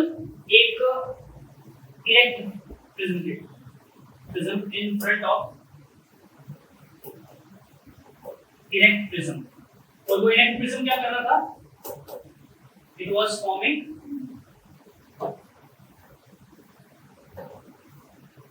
dispersion।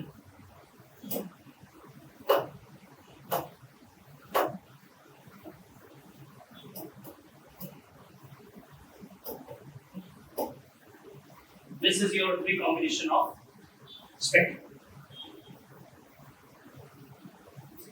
Okay बच्चों, next phenomena जो हमने study करना है, again a natural phenomena, that is your rainbow formation.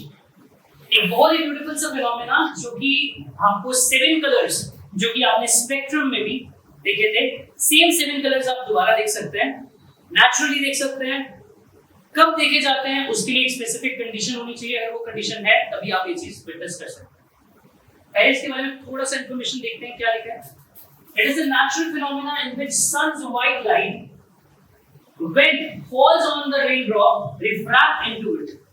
जैसे ही सन से व्हाइट लाइट जो है, अगर वो एक रेनड्रॉप के ऊपर फॉल करती है, तो then it will refract. Well, before going to the raindrop की उस पे अगर व्हाइट लाइट फॉल करती है, वो रिफ्रैक्ट करती है, two conditions that are necessary for this to happen. वो दो कंडीशंस हो लीजिए. पहली ये होती है that एटमॉस्फेयर में there should be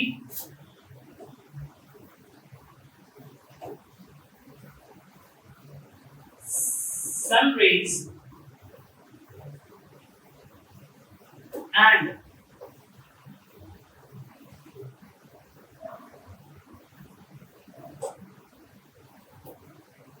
rain drizzling simultaneously.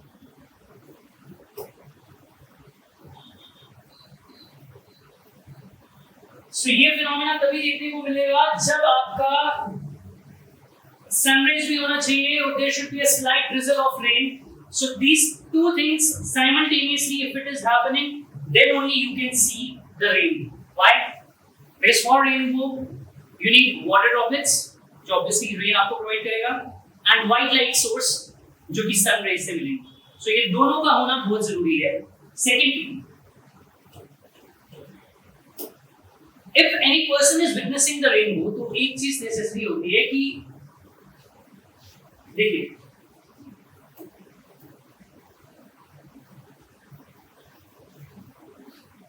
सन जो होगा should be behind the head. Sun should be behind the head of observer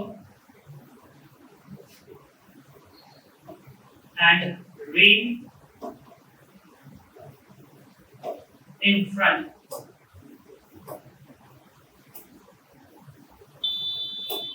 See, this is a condition for which अगर ये condition होगा तभी आपको rainbow दिख सकता है. कि like if I am witnessing the rainbow, then sun should be behind my head, and obviously rain will not be in front of me, but it will be everywhere.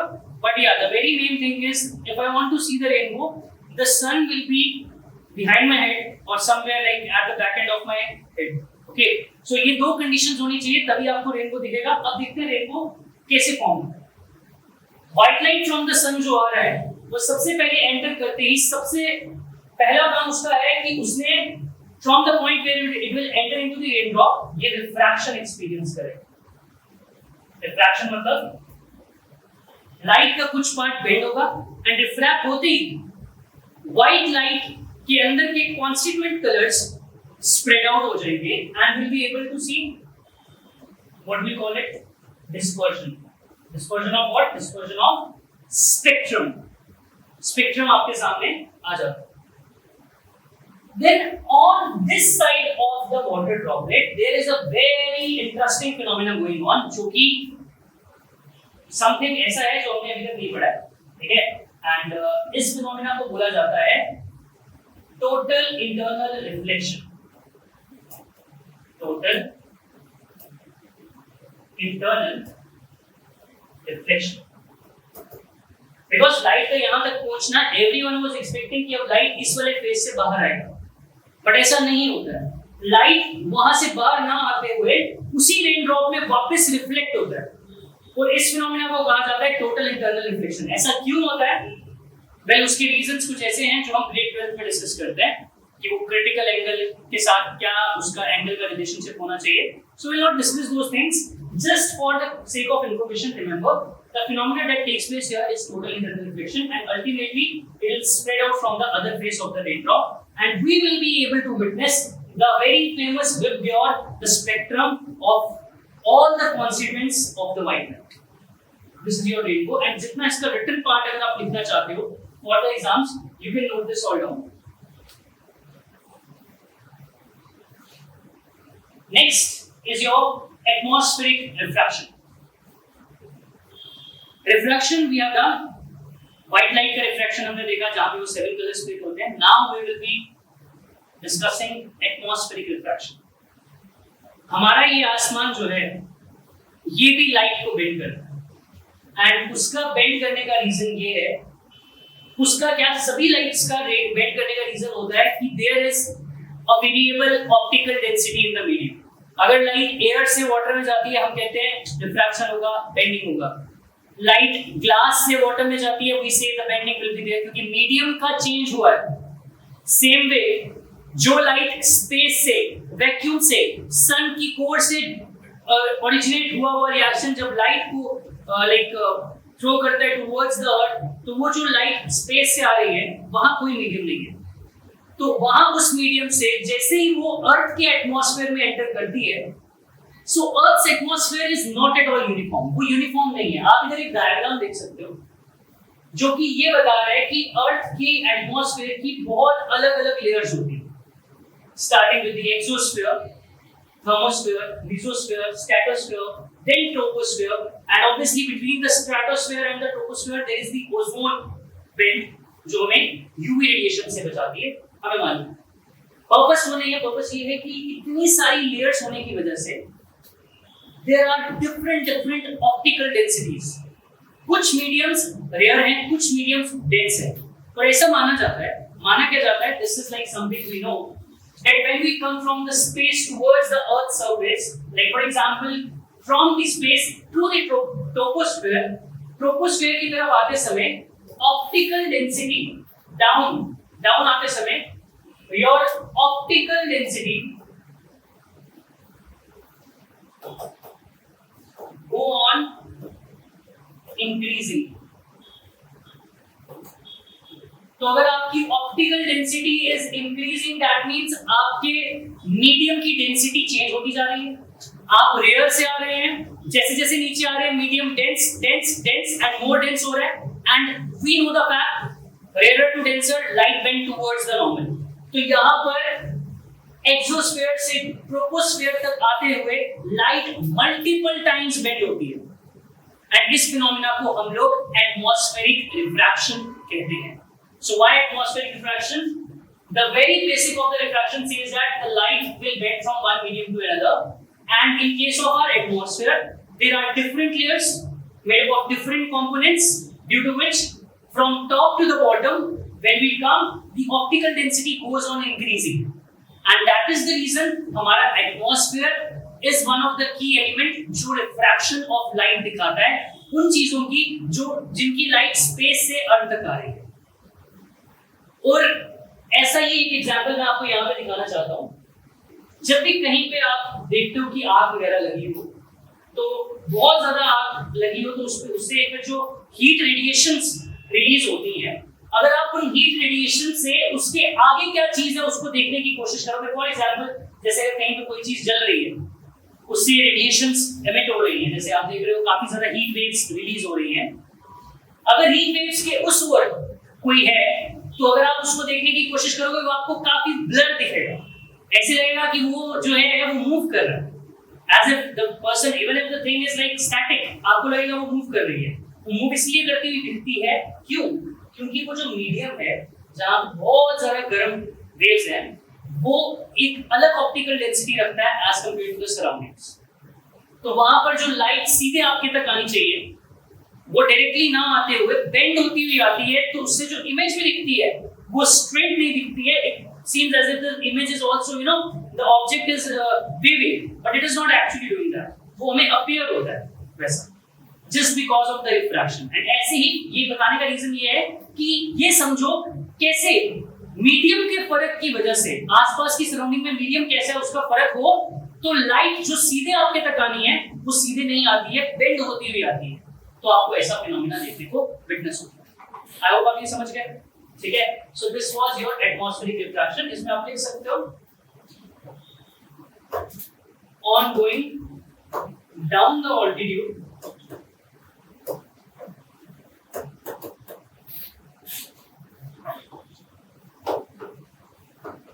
in atmosphere,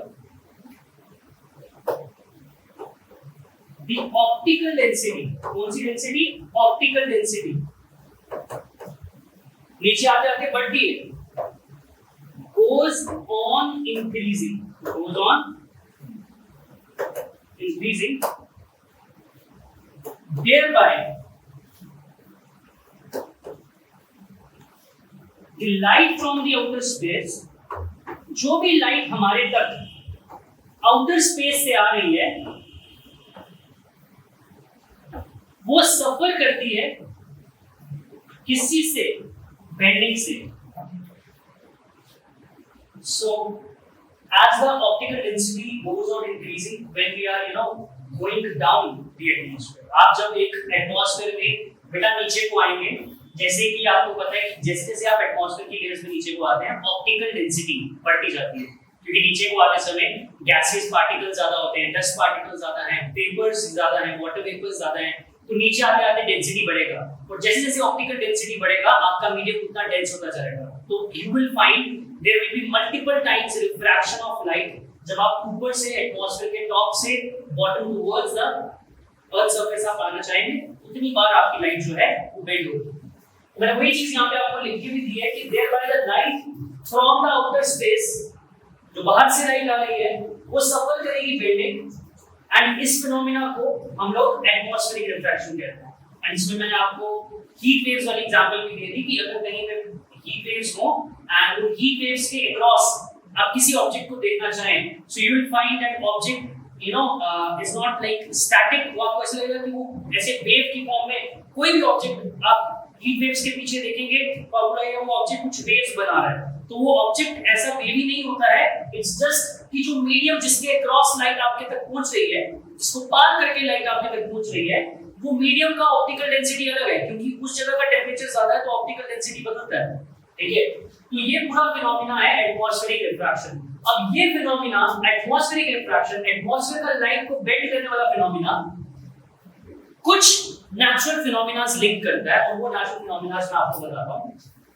the very first is your twinkling of stars. One of the very important topic, because बहुत बार पूछा जाता है आपको कि twinkling of stars का क्या reason है। अगर सही मायने में देखा जाए तो twinkling of stars जैसी कोई एक्चुअल कंडीशन नहीं है, it's just the apparent thing जो आप लोगों को एक्सपीरियंस होता है। कैसे? जो भी लाइट स्टार से आती है, स्टार एक पॉइंट सोर्स ऑफ लाइट है और खुद का लाइट सोर्स है, दैट मींस वो एक ल्यूमिनस सोर्स है। उससे जो लाइट अर्थ के एटमॉस्फेयर में एंटर करती है, it undergoes multiple times refraction. जैसे मैंने आपको बताया पिछली स्लाइड में कि जो एटमॉस्फेयर की लेयर्स हैं वो सब अलग-अलग हैं, तो अगर एटमॉस्फेयर की लेयर्स अलग-अलग हैं, अलग-अलग ऑप्टिकल डेंसिटी है, तो लाइट अगर स्पेस से आएगी तो वो सीधे नहीं आएगी तुम्हारी आईज तक, वो बहुत बार बेंड होके आएगी। वही लिखा है, it undergoes multiple time refraction. Why? Due two variable optical density of earth atmosphere. क्यों होता है? क्योंकि अर्थ की ऑप्टिकल डेंसिटी, अर्थ के एटमॉस्फेयर की ऑप्टिकल डेंसिटी अलग-अलग है, अलग-अलग लेयर है। दिस continues with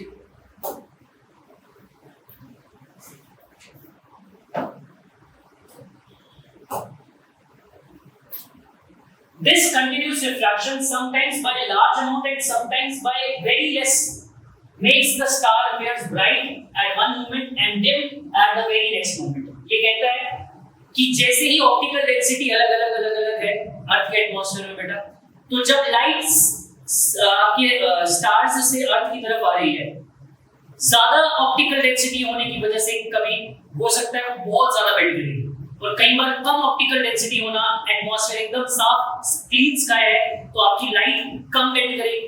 तो कुछ टाइम्स जब ज्यादा बेंड होती है तो स्टार की लाइट ब्राइट आपके तक पहुंचती है, और कई बार बहुत बार बेंड होने की वजह से लाइट जो आपके तक पहुंचती है वो ब्राइट नहीं होती, वो डिम होती है। So it all depends on the atmospheric conditions कि वो कितने ज्यादा रेयर या कितने ज्यादा डेंस हैं कि जो स्टार की लाइट मेरे तक पहुंचनी है वो कंप्लीटली ब्राइट या कंप्लीटली डिम पहुंचेगी।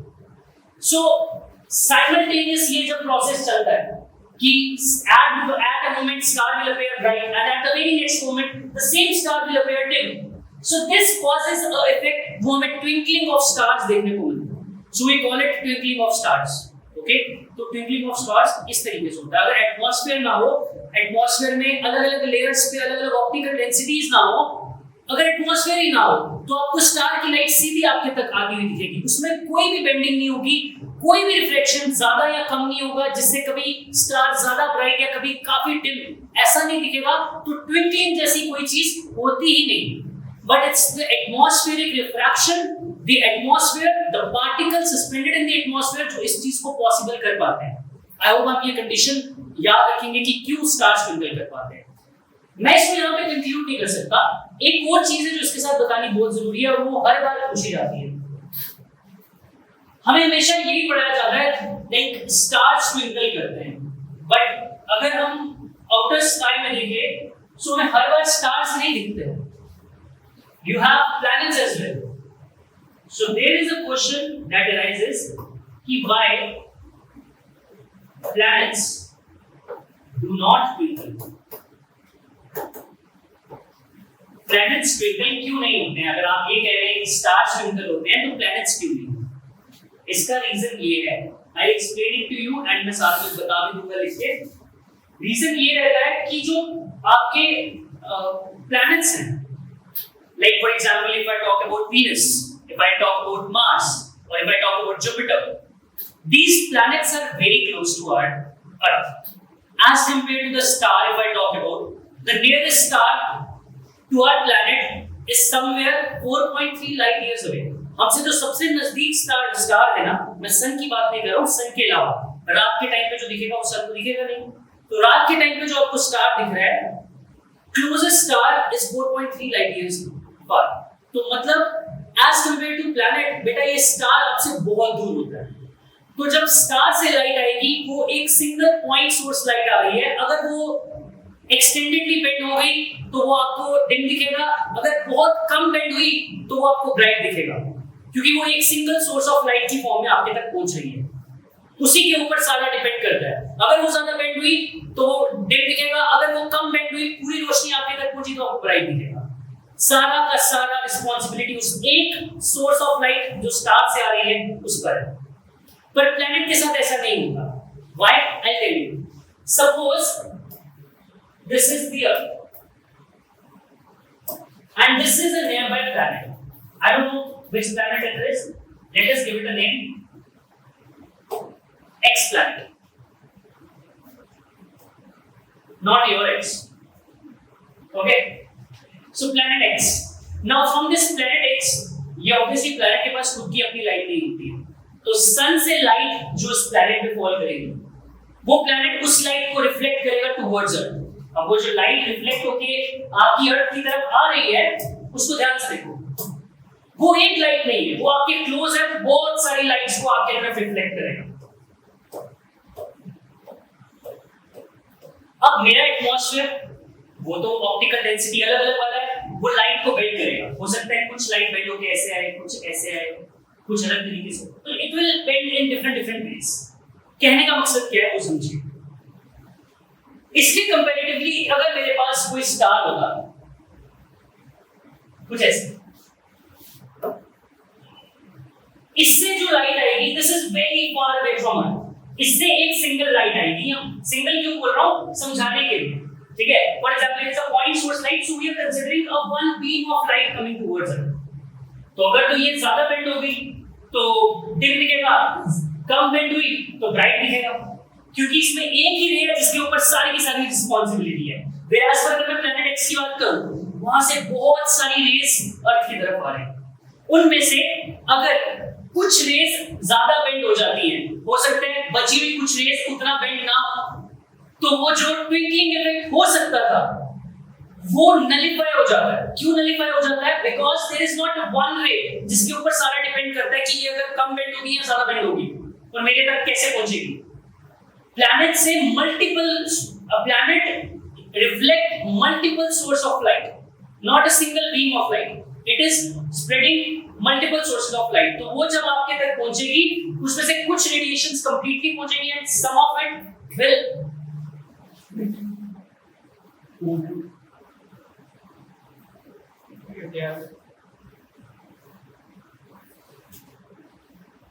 ओके, कुछ रेस आपके तक क्लियरली पहुंचेंगी एंड कुछ हो सकता है बेंड कर जाए। So that is why the planets do not show the twinkling effect, since all the rays that are coming towards it, out of which some of them will bend and some of them will bend up to like small extent, कुछ कम extent पर bend होती है, कुछ ज्यादा होती है। उस वजह से जो ट्विंकलिंग वाला इफेक्ट है वो तो नलिफाई हो गया।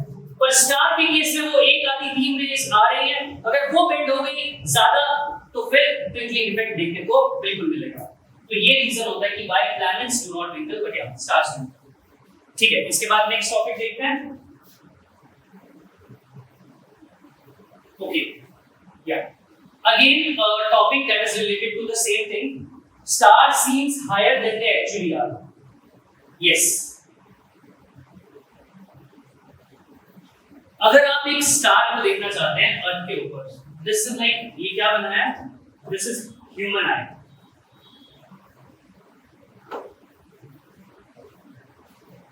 आप एक स्टार है आउटर स्पेस में, आप उसकी लोकेशन देखना चाहते हैं फ्रॉम द अर्थ। ध्यान से समझिए, आप एक स्टार देखना चाहते हैं जिसका एक्चुअल पोजीशन कुछ ये है। अब जो वो लाइट स्टार से आपके तक आने को चलेगी, once it will enter where Earth's atmosphere, हमें मालूम है क्या फिनोमेना हो जाएगा? It will start bending, there will be refraction of light। तो जैसे ही ये स्टार लाइट अर्थ के एटमॉस्फेयर में एंटर करती है तो आप देख सकते हो स्टार लाइट ने सीधे ना जाते हुए बेंड करना स्टार्ट कर दिया and it reaches the observer eyes somewhat straight. Straight इसीलिए पहुंचती है क्योंकि मल्टीपल टाइम्स अर्थ का एटमॉस्फेयर इसको बेंड करता है। वंस ये ऑब्जर्वर तक पहुंचती है, ऑब्जर्वर इस ऑब्जेक्ट को इस कर्व्ड पाथ की तरह नहीं देखेगा, उसके लिए चीजें स्ट्रेट लाइंस हैं। हमारी आंखों के लिए जहां से हमें लाइट आ रही है, हमारे लिए वो ऑब्जेक्ट वहीं पे है। जैसे अगर अभी आप मुझे यहां से देख पा रहे हो तो मैं एक सोर्स ऑफ लाइट की फॉर्म में आपकी आंखों तक पहुंच रहा हूं, तो जहां से लाइट आपको पहुंच रही है आप मुझे वही कंसीडर कर रहे हो, एक स्ट्रेट लाइन है। बट एक्चुअल फैक्ट कुछ और है, पीछे की पिक्चर कुछ और चल रही है कि लाइट बेंड हो के आपके तक पहुंच रही है एंड आपकी आईज में जिस पाथ पे पहुंच रही है, जिस डायरेक्शन में पहुंच रही है, आप स्टार को उस डायरेक्शन से सीधा देखना चाहते हो, तो आप स्टार को यहां देखना चाहते हो और आप यहां उसको एक्सपीरियंस करते हो। बट एक्चुअल में वो स्टार की पोजीशन नहीं है, स्टार कहीं थोड़ा सा इससे नीचे है। इसीलिए कहा जाता है कि what we actually see it's the straight path, but the case is not exactly that. वो मल्टीपल टाइम बेंड होके मेरी आईज में जैसे एंटर हुई है, मैं उसी पाथ से स्ट्रेट देखता हूं, तो मुझे जो स्टार की एक्चुअल पोजीशन है उसके कंपैरेटिवली जो स्टार दिखता है, it appears a bit higher, appears है नहीं, अपीयर होता है अ bit higher.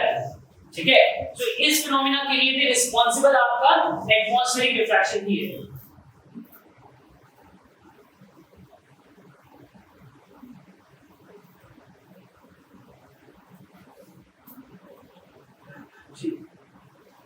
So you can write it।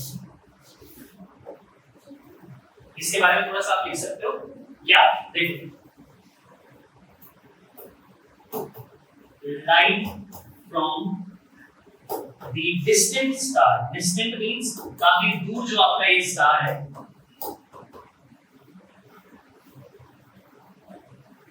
when enters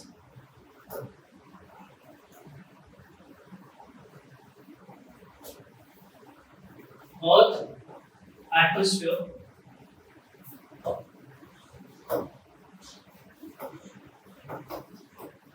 it experiences multiple times bending before entering our eyes.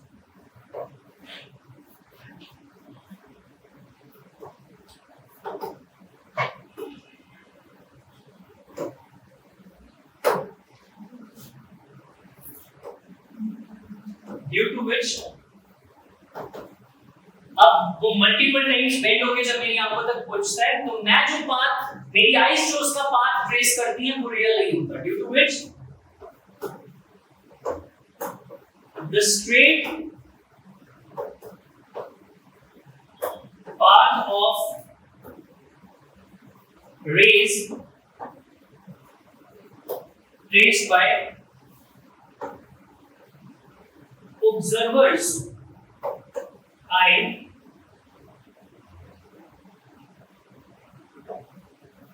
creates the star position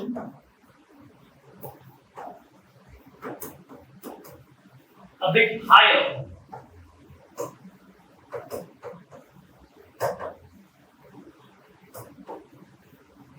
than its actual. So this is the phenomenon. और ये इसका explanation है जो आपको पूरा समझा देगा कि क्यों एक स्टार की जो पोजीशन हम देखते हैं वो कंपैरेटिवली डिफरेंट होती है than its real position. And या it appears a bit higher appears but not exactly. ठीक है, मुझे लगता है आपको ये समझ आ गया होगा. अब हम चलते हैं तीसरे और लास्ट एटमॉस्फेरिक रिफ्रैक्शन के फिनोमेना. याद रखना कि एटमॉस्फेरिक रिफ्रैक्शन के तीन फिनोमेना होते हैं. पहले आप पढ़ते हैं एटमॉस्फेरिक रिफ्रैक्शन होता क्या है, देन तीन फिनोमेना जो उस एटमॉस्फेरिक रिफ्रैक्शन की वजह से हम लोग एक्सपीरियंस करते हैं. The one was the twinkling of stars, along with that कि stars twinkle करते हैं but why planets do not. Then second one कि क्यों stars a bit higher appear होते हैं as compared to like their actual position. Third और last आपको ये बताना है कि there is an early sunrise and delayed sunset by 2 minutes. Very interesting. First of all, this structure जो मैंने आपके सामने बनाया हुआ है, around yellow structure, बेटा ये आपका स्टार है. ठीक है, स्टार कौन सा? हमारा अपना star sun. Sun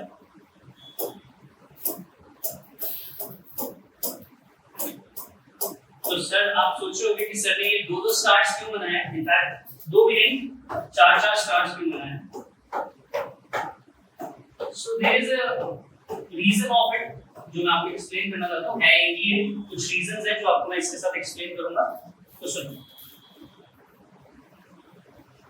On earth, the place where we are standing, so we are standing, that means we are the observer. ये ऑब्जर्वर जिस लाइन ऑफ साइट को देखता है, जिस लाइन ऑफ साइट के अगर बिलो कोई चीज हो, लेकिन आप अगर मॉर्निंग में उठते हैं, आप सन को देखते हैं, so there is a point जिसके ऊपर जब सन आता है तो आपको दिखता है. मतलब आप कहते हो कि सनराइज हो गया because I have seen it. Like there is a point जिसके ऊपर सन अब हमें दिख रहा है. उस लाइन ऑफ साइट को वी कॉल इट होराइजन. कोई हॉरिजॉन्टल लाइन होती है उसे हम लोग होराइजन कहते हैं. तो जब स्टार आपका होराइजन के बिलो हो तो वो आपको दिख नहीं सकता क्योंकि वो आपकी लाइन ऑफ साइट के बिलो होगा. बट ऐसा नहीं है, आपको तब भी सन दिखता है जबकि सन आपके होराइजन के लेवल के भी बिलो होता है. कैसे? Again a phenomena for which atmospheric refraction is responsible. तो ये सन आप देख सकते हो, दिस इज द एक्चुअल सन जो कि below the horizon, below the horizon. So that means अभी सनराइज नहीं हुआ है, सन अभी होराइजन के नीचे है. और ये अर्थ है, ये आप ऑब्जर्वर हो और ये आपका होराइजन का लेवल है जिससे आप साइट करते हो चीजों को. ये आप जो देख रहे हो ये लेयर्स मैंने बनाई हैं अर्थ के एटमॉस्फेयर. अब जैसे ही सन की लाइट इस एटमॉस्फेयर में एंटर होना चाहिए, देखो यहां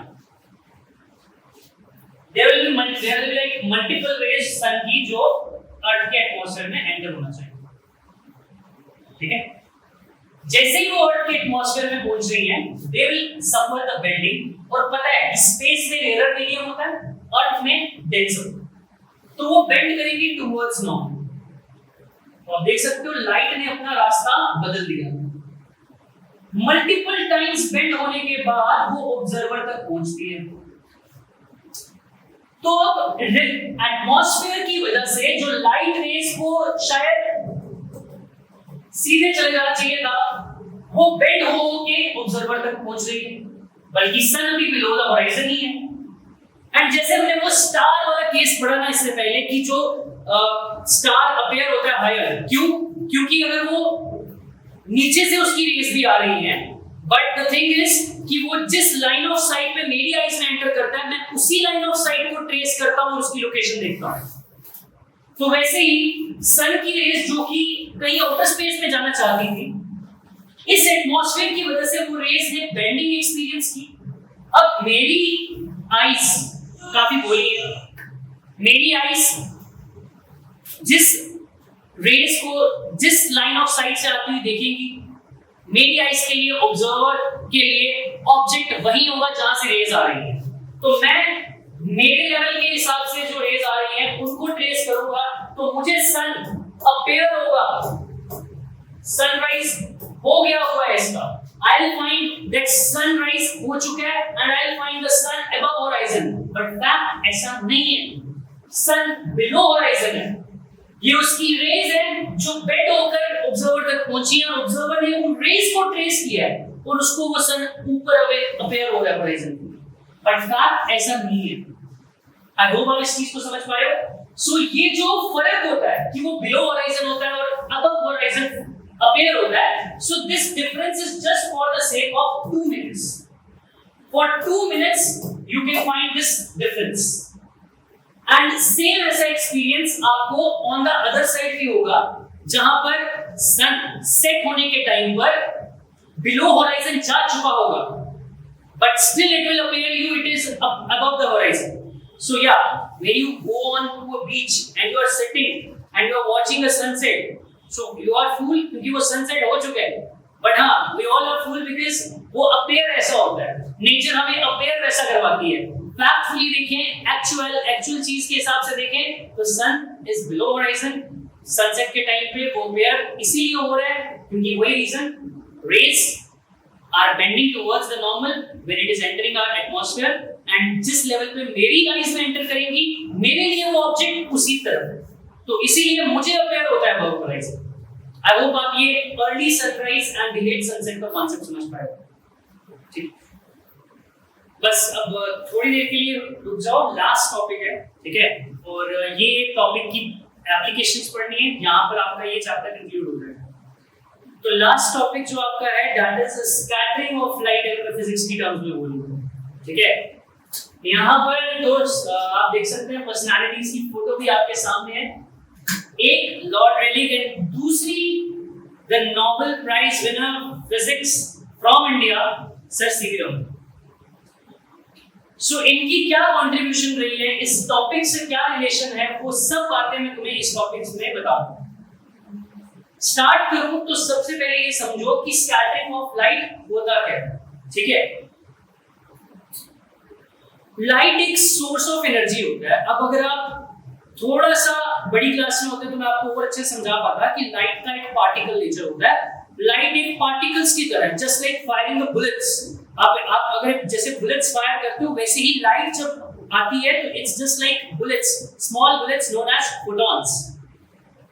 तो वो जो लाइट फोटॉन्स की फॉर्म में एक पार्टिकल, कोई अगर सस्पेंडेड पार्टिकल है, जैसे अगर हम अपने एटमॉस्फेयर की बात करें, हमारे एटमॉस्फेयर में बहुत कुछ है, लाइक गैसेस हैं, हमारे एटमॉस्फेयर में वाटर वेपर्स हैं, ऐसी बहुत सारे पार्टिकल्स हैं हमारे एटमॉस्फेयर में। तो जब सन से आए हुए सन की ये पार्टिकल्स जिनका नाम फोटॉन्स है, सन की रेज की बात करते हैं, तो जब ये सन की रेज उन पार्टिकल्स, लाइक वो particles, these can be water vapours, these can be your dust particles, these can be your gas molecules, तो जब वो लाइट इसको स्ट्राइक करती है तो एक फिनोमेना होता है, जिसमें पहला ये होता है कि कुछ पार्ट उस लाइट का एब्जॉर्ब होता है, एंड एब्जॉर्ब होने के बाद पार्टिकल से, यानी कि वो मॉलिक्यूल से कुछ एनर्जी रीरेडिएट होती है आसमान में। अभी मैं एटमॉस्फेयर की बात कर रहा हूं, तो स्कैटरिंग ऑफ लाइट कुछ नहीं है, light will fall onto a particle, that particle can be your water molecule or anything. After falling onto it, some part of the light will be absorbed, कुछ पार्ट उस रोशनी का absorb होगा और कुछ वापस रेडिएट होगा, ठीक है? तो इस फिनोमेना को हम लोग स्कैटरिंग ऑफ लाइट कहते हैं, ठीक है? This phenomena was given by Tyndall and also known as the Tyndall effect, ठीक है? तो सुनिए इसका क्या है, स्कैटरिंग ऑफ लाइट क्या है?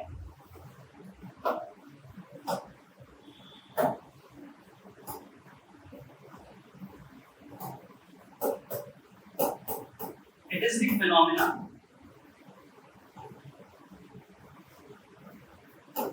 in which, hold on,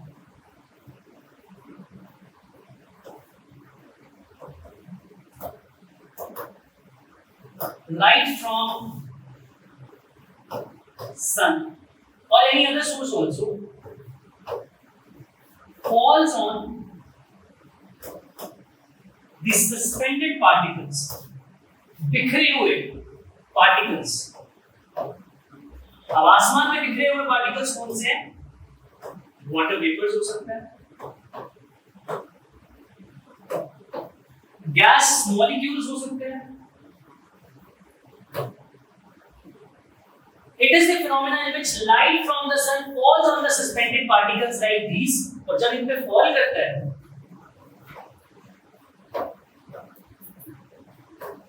some part of that energy is absorbed by particle. तो जो एनर्जी वो लाइट अपने साथ लाया है उसका कुछ पार्ट वो पार्टिकल एब्जॉर्ब कर लेगा एंड re-radiate the leftover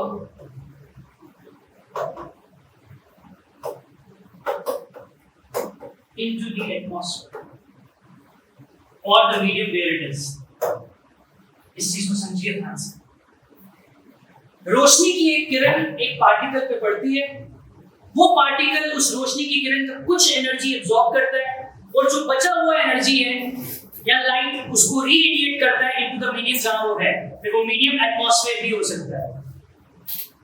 अब ये जो स्कैटरिंग होती है, हर एक वेव, यानी कि जैसे मैं लाइट की बात करूं, लाइट भी एक वेव है, उसे हम इलेक्ट्रोमैग्नेटिक वेव कहते हैं.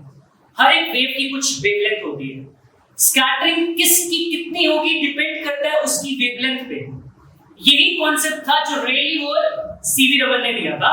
So what was the concept? Concept was, मैं आपको यहां पे लिखता हूं, इसको ध्यान से समझिएगा, फिर आपको सभी चीजें क्लियर हो जाएंगी. बड़ा इंपॉर्टेंट है.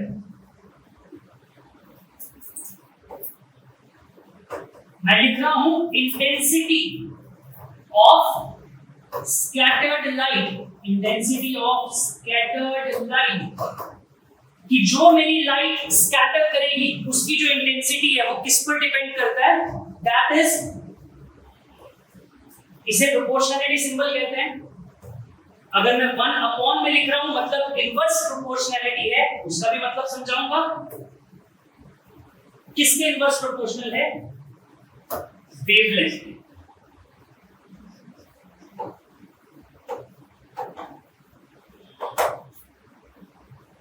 तो जो लाइट उस पार्टिकल पर फॉल की थी वो कितना ज्यादा फॉल करने के बाद उसमें से वापस रीरेडिएट होना है इनटू द एटमॉस्फेयर, वो रीरेडिएट होते वक्त फैलती है. इट्स जस्ट लाइक, अगर मैं आपको बोलूं, मैं आपको एक बीकर देता हूं ग्लास का, उसमें पानी है और मैं बोलता हूं इंक की एक बूंद को आप ड्रॉप करो, वो जैसे ही उसमें ड्रॉप होगी आप देखोगे वो सारी इंक उसके अंदर फैल जाती है. वो अब वैसे ही लाइट भी होती है, कितना वो लाइट स्कैटर करेगा उसके अंदर वो इनवर्सली प्रोपोर्शनल होता है वेवलेंथ ऑफ लाइट के. जितनी वेवलेंथ कम उतनी स्कैटरिंग ज्यादा, जितनी वेवलेंथ ज्यादा उतनी स्कैटरिंग कम. इस बात को समझो कि इनवर्स प्रोपोर्शनैलिटी का क्या मतलब क्या मीनिंग रहता है. एंड इसके बेसिस पे हम बहुत सारी चीजें समझते हैं, ठीक है. तो इसके बेसिस पे जो जो फिनोमेना आएंगे ये इतने से कॉन्सेप्ट पे कि इंटेंसिटी ऑफ स्कैटर्ड लाइट, जो लाइट स्कैटर हुई उसकी कितनी इंटेंसिटी है वो डिपेंड करेगा उस लाइट की कितनी वेवलेंथ थी, ठीक है. आगे चलते हैं, बट आगे चलने से पहले मैं आपको ये जो वेवलेंथ वेवलेंथ वाला कॉन्सेप्ट है, ये मैं आपको क्लियर कर देता हूं। जो आपने स्पेक्ट्रम पढ़ा, what was the spectrum? Spectrum was VIBGYOR. अगर आपको याद हो, जब एक रेनबो फॉर्म होता है, ये 7 कलर्स आपको दिखते हैं। अगर मैं आपको वेवलेंथ का इंक्रीजिंग ऑर्डर बताऊं, तो इस डायरेक्शन में वेवलेंथ का ऑर्डर इंक्रीजिंग है, तो मैं यहां लिख सकता हूं इंक्रीजिंग। वेवलेंथ को हम डिनोट करते हैं, बच्चों को मालूम है ना, लैम्डा से। तो इस ऑर्डर को देखो तो वायलेट की वेवलेंथ सबसे कम, रेड की वेवलेंथ सबसे ज्यादा, जिसकी वेवलेंथ सबसे कम उसकी स्कैटरिंग सबसे ज्यादा, क्योंकि ये इनवर्स प्रोपोर्शनलिटी है। तो जिस कलर की वेवलेंथ सबसे कम होगी उसकी स्कैटरिंग सबसे ज्यादा होगी, समझो इसको। और जिसकी वेवलेंथ सबसे ज्यादा है उसकी स्कैटरिंग सबसे कम, और सबसे दूर तक अगर कोई रोशनी पहुंचानी है वो उस रंग की पहुंचेगी जो फैलेगा कम, जो अपनी एनर्जी कम यूज करेगा। जो पहले ही फैल गया वो तो एंड तक पहुंचेगा ही नहीं। तो याद रखना, कुछ इन्हीं कॉन्सेप्ट से लेके मैं आपको अगले टॉपिक्स पे लेके जाऊंगा जो इन्हीं की प्रैक्टिकल एप्लीकेशंस है।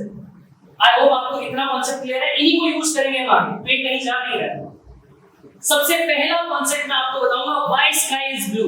एंड मैंने एक चीज लिखी है, आंसर टू फरहान का सॉन्ग आसमान है नीला क्यों। उसका एक गाना है बहुत फेमस, अगर आप लोगों ने रॉकॉन मूवी देखी है, उसमें एक गाना है, उसमें वो बोलता है आसमान है नीला क्यों, पानी नीला गीला। सो द रीजन इज कि आसमान है नीला क्यों, आज हम जरूर जान लेंगे कि वो नीला क्यों, ठीक है। मैंने आपको अभी वो विबग्योर बताया, उस विबग्योर में वायलेट कलर जो है इसका वेवलेंथ सबसे कम होता है। तो वायलेट, इंडिगो, ब्लू, ये कंबाइनली किस कलर को लिंक कर रहे हैं? It's kind of blue. And मैंने क्या पढ़ा, चेक करिए, इंटेंसिटी ऑफ स्कैटर्ड लाइट, कौन सा रंग सबसे ज्यादा स्कैटर यानी कि फैलेगा, वो इनवर्सली प्रोपोर्शनल है वेवलेंथ के। तो जिसकी वेवलेंथ सबसे कम है वो सबसे ज्यादा स्कैटर करेगा। तो यहां पे आप देख सकते हो वायलेट, इंडिगो, ब्लू जैसे रंग जो है इनकी वेवलेंथ सबसे कम है, तो ये सबसे ज्यादा स्कैटर करते हैं। इसीलिए आपका जो आसमान है जिसमें सन की लाइट सबसे पहले एंटर करती है, आप ये देख सकते हो, ये बहुत अच्छी डायग्राम है जो उसको एक्सप्लेन करेगी। जो सन की लाइट आ रही है, it is a combination of VIBGYOR, उसमें सभी रंग हैं, बट एटमॉस्फेयर में एंटर होने के बाद कौन सा कलर सबसे पहले फैलेगा? तो आप ये एरोस अगर ध्यान से देखें, ब्लू, वायलेट, ग्रीन है, येलो है, ऑरेंज है, रेड है, बट द थिंग इज कि सबसे ज्यादा कौन से एरोस फैल रहे हैं, आपको क्लियरली लिखा होगा वायलेट और ब्लू कलर के एरोस हैं जो सबसे ज्यादा फैल रहे हैं। That means out of the VIBGYOR, blue, violet, these colors are scattering the moon, and this is the reason you see a beautiful sky in blue color. I hope आपको ये चीज क्लियर हुई होगी कि क्यों हमारा आसमान जो होता है वो नीले रंग का होता है, वो ब्लू कलर का होता है। तो इसके पीछे वो मत भूलना, पेपर में जरूर ये लिख के आना, intensity of scattering light inversely proportional to wavelength, and since blue has the least wavelength, most scattering blue colour of the atmosphere. I hope you got it. चलिए आगे, जो कॉन्सेप्ट लिया उसको भूलना नहीं है, अगला भी इसी से लिंक्ड है। देखो अब एक और चीज बहुत इंटरेस्टिंग, देखी होगी, देख के इग्नोर कर दिया होगा, सोचा नहीं होगा। जब कभी एस्ट्रोनॉट्स स्काई मतलब स्पेस में जाते हैं, या फिर अगर कोई पैसेंजर्स हैं जो एक फ्लाइट में बोर्ड कर रहे हैं एंड वो फ्लाइट काफी हाई ऑल्टीट्यूड पे चल रहा है, तो दिन के टाइम में भी उन पैसेंजर्स को ऑन द फ्लाइट वो आसमान ब्लू नहीं डार्क दिखता है, अगर वो काफी ज्यादा हाई ऑल्टीट्यूड पे है। सेम जब तो मैं एस्ट्रोनॉट्स की बात करूं, जैसे ये एक example, this example is from the movie if I am not wrong, gravity.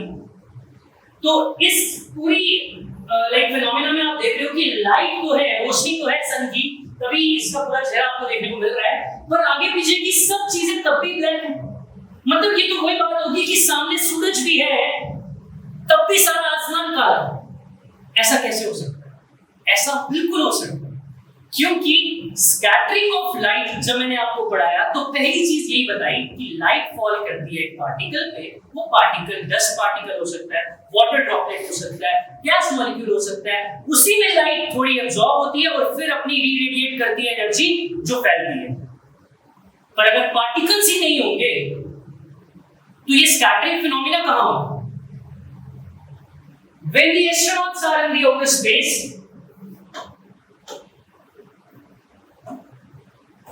In outer space सबसे मेन चीज, देयर आर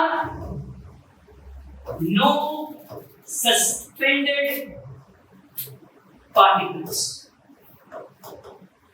अरे स्काई की बात नहीं हो रही है, स्पेस की बात हो रही है।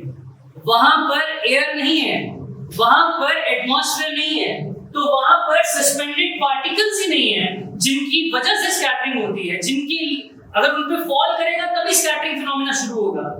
इन outer space there are no suspended particles through which scattering could take place.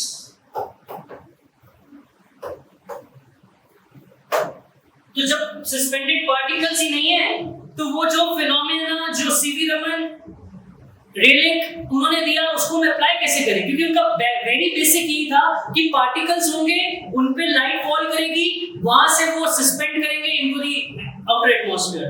Since in outer space there are no suspended particles through which scattering would take place, hence no scattering results in what? Results in dark space. तो डरना नहीं है उसमें, dark space में nature है, कुदरत है, ऐसे ही काम करेगी। मेरे लिए आपके लिए आसमान में जाने पे या स्पेस में जाने में वो आसमान नीला नहीं हो जाएगा, वो डार्क ही रहेगा। ये था एक और कॉन्सेप्ट, अगेन स्कैटरिंग से ही लिंक था। आई होप आपको ये भी समझ आया होगा। अब चलते हैं आगे। And very beautiful, why sun appears reddish during sunrise slash sunset. Sunrise पे तो उतना नहीं, बट सनसेट पे तो बहुत ज्यादा। आपको आपका सन जो है वो कुछ ऐसा दिखता है और हमें लगता है बहुत प्यारा सनसेट हो रहा है। तो अगेन इसमें भी फिजिक्स ही इन्वॉल्व है, हर एक चीज में फिजिक्स इन्वॉल्व है, क्योंकि नेचुरल फिनोमेना को एक्सप्लेन करने के लिए फिजिक्स हमें काम आती है। तो yes, this is also one of the natural phenomena and again on the basis of the same. समझो ध्यान से, इसको सिर्फ देखना था कि ऐसा होता है। अब हो रहा क्या है वो यहां पे समझ आएगा।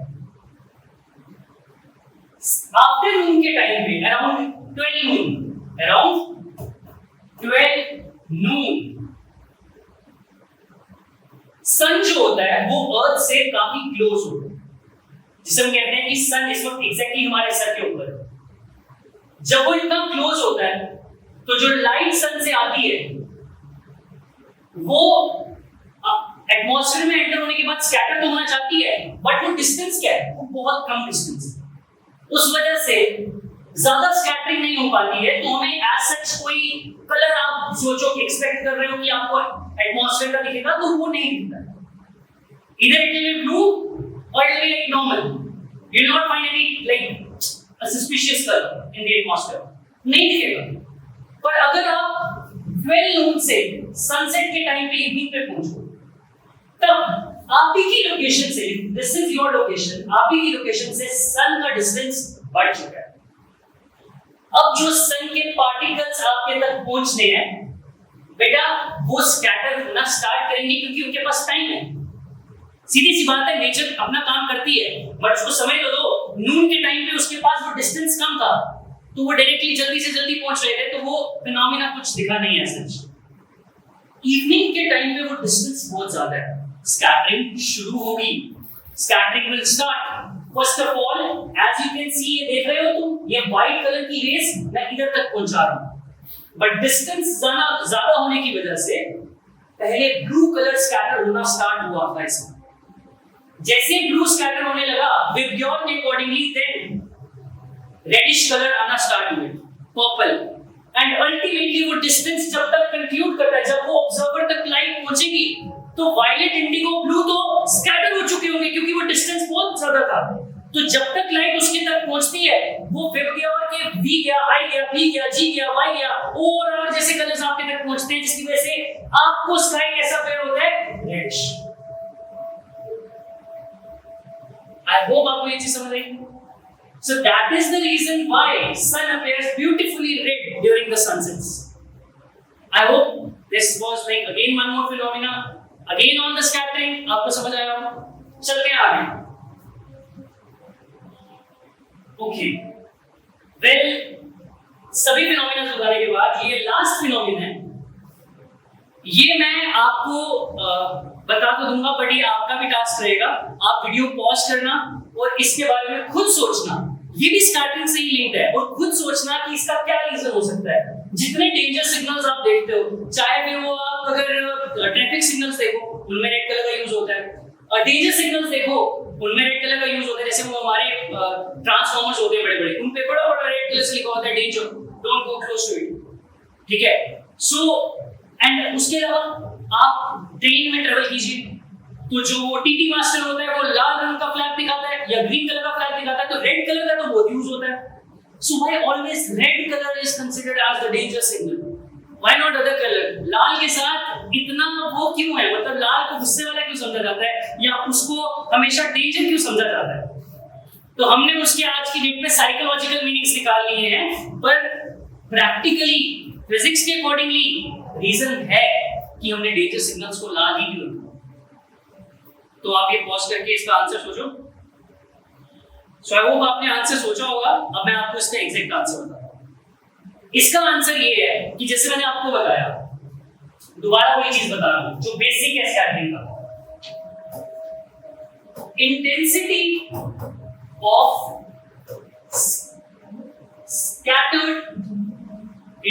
ऑफ स्कैटर्ड लाइट, कौन सा कलर लाइट का ज्यादा स्कैटर करेगा, that is inversely proportional to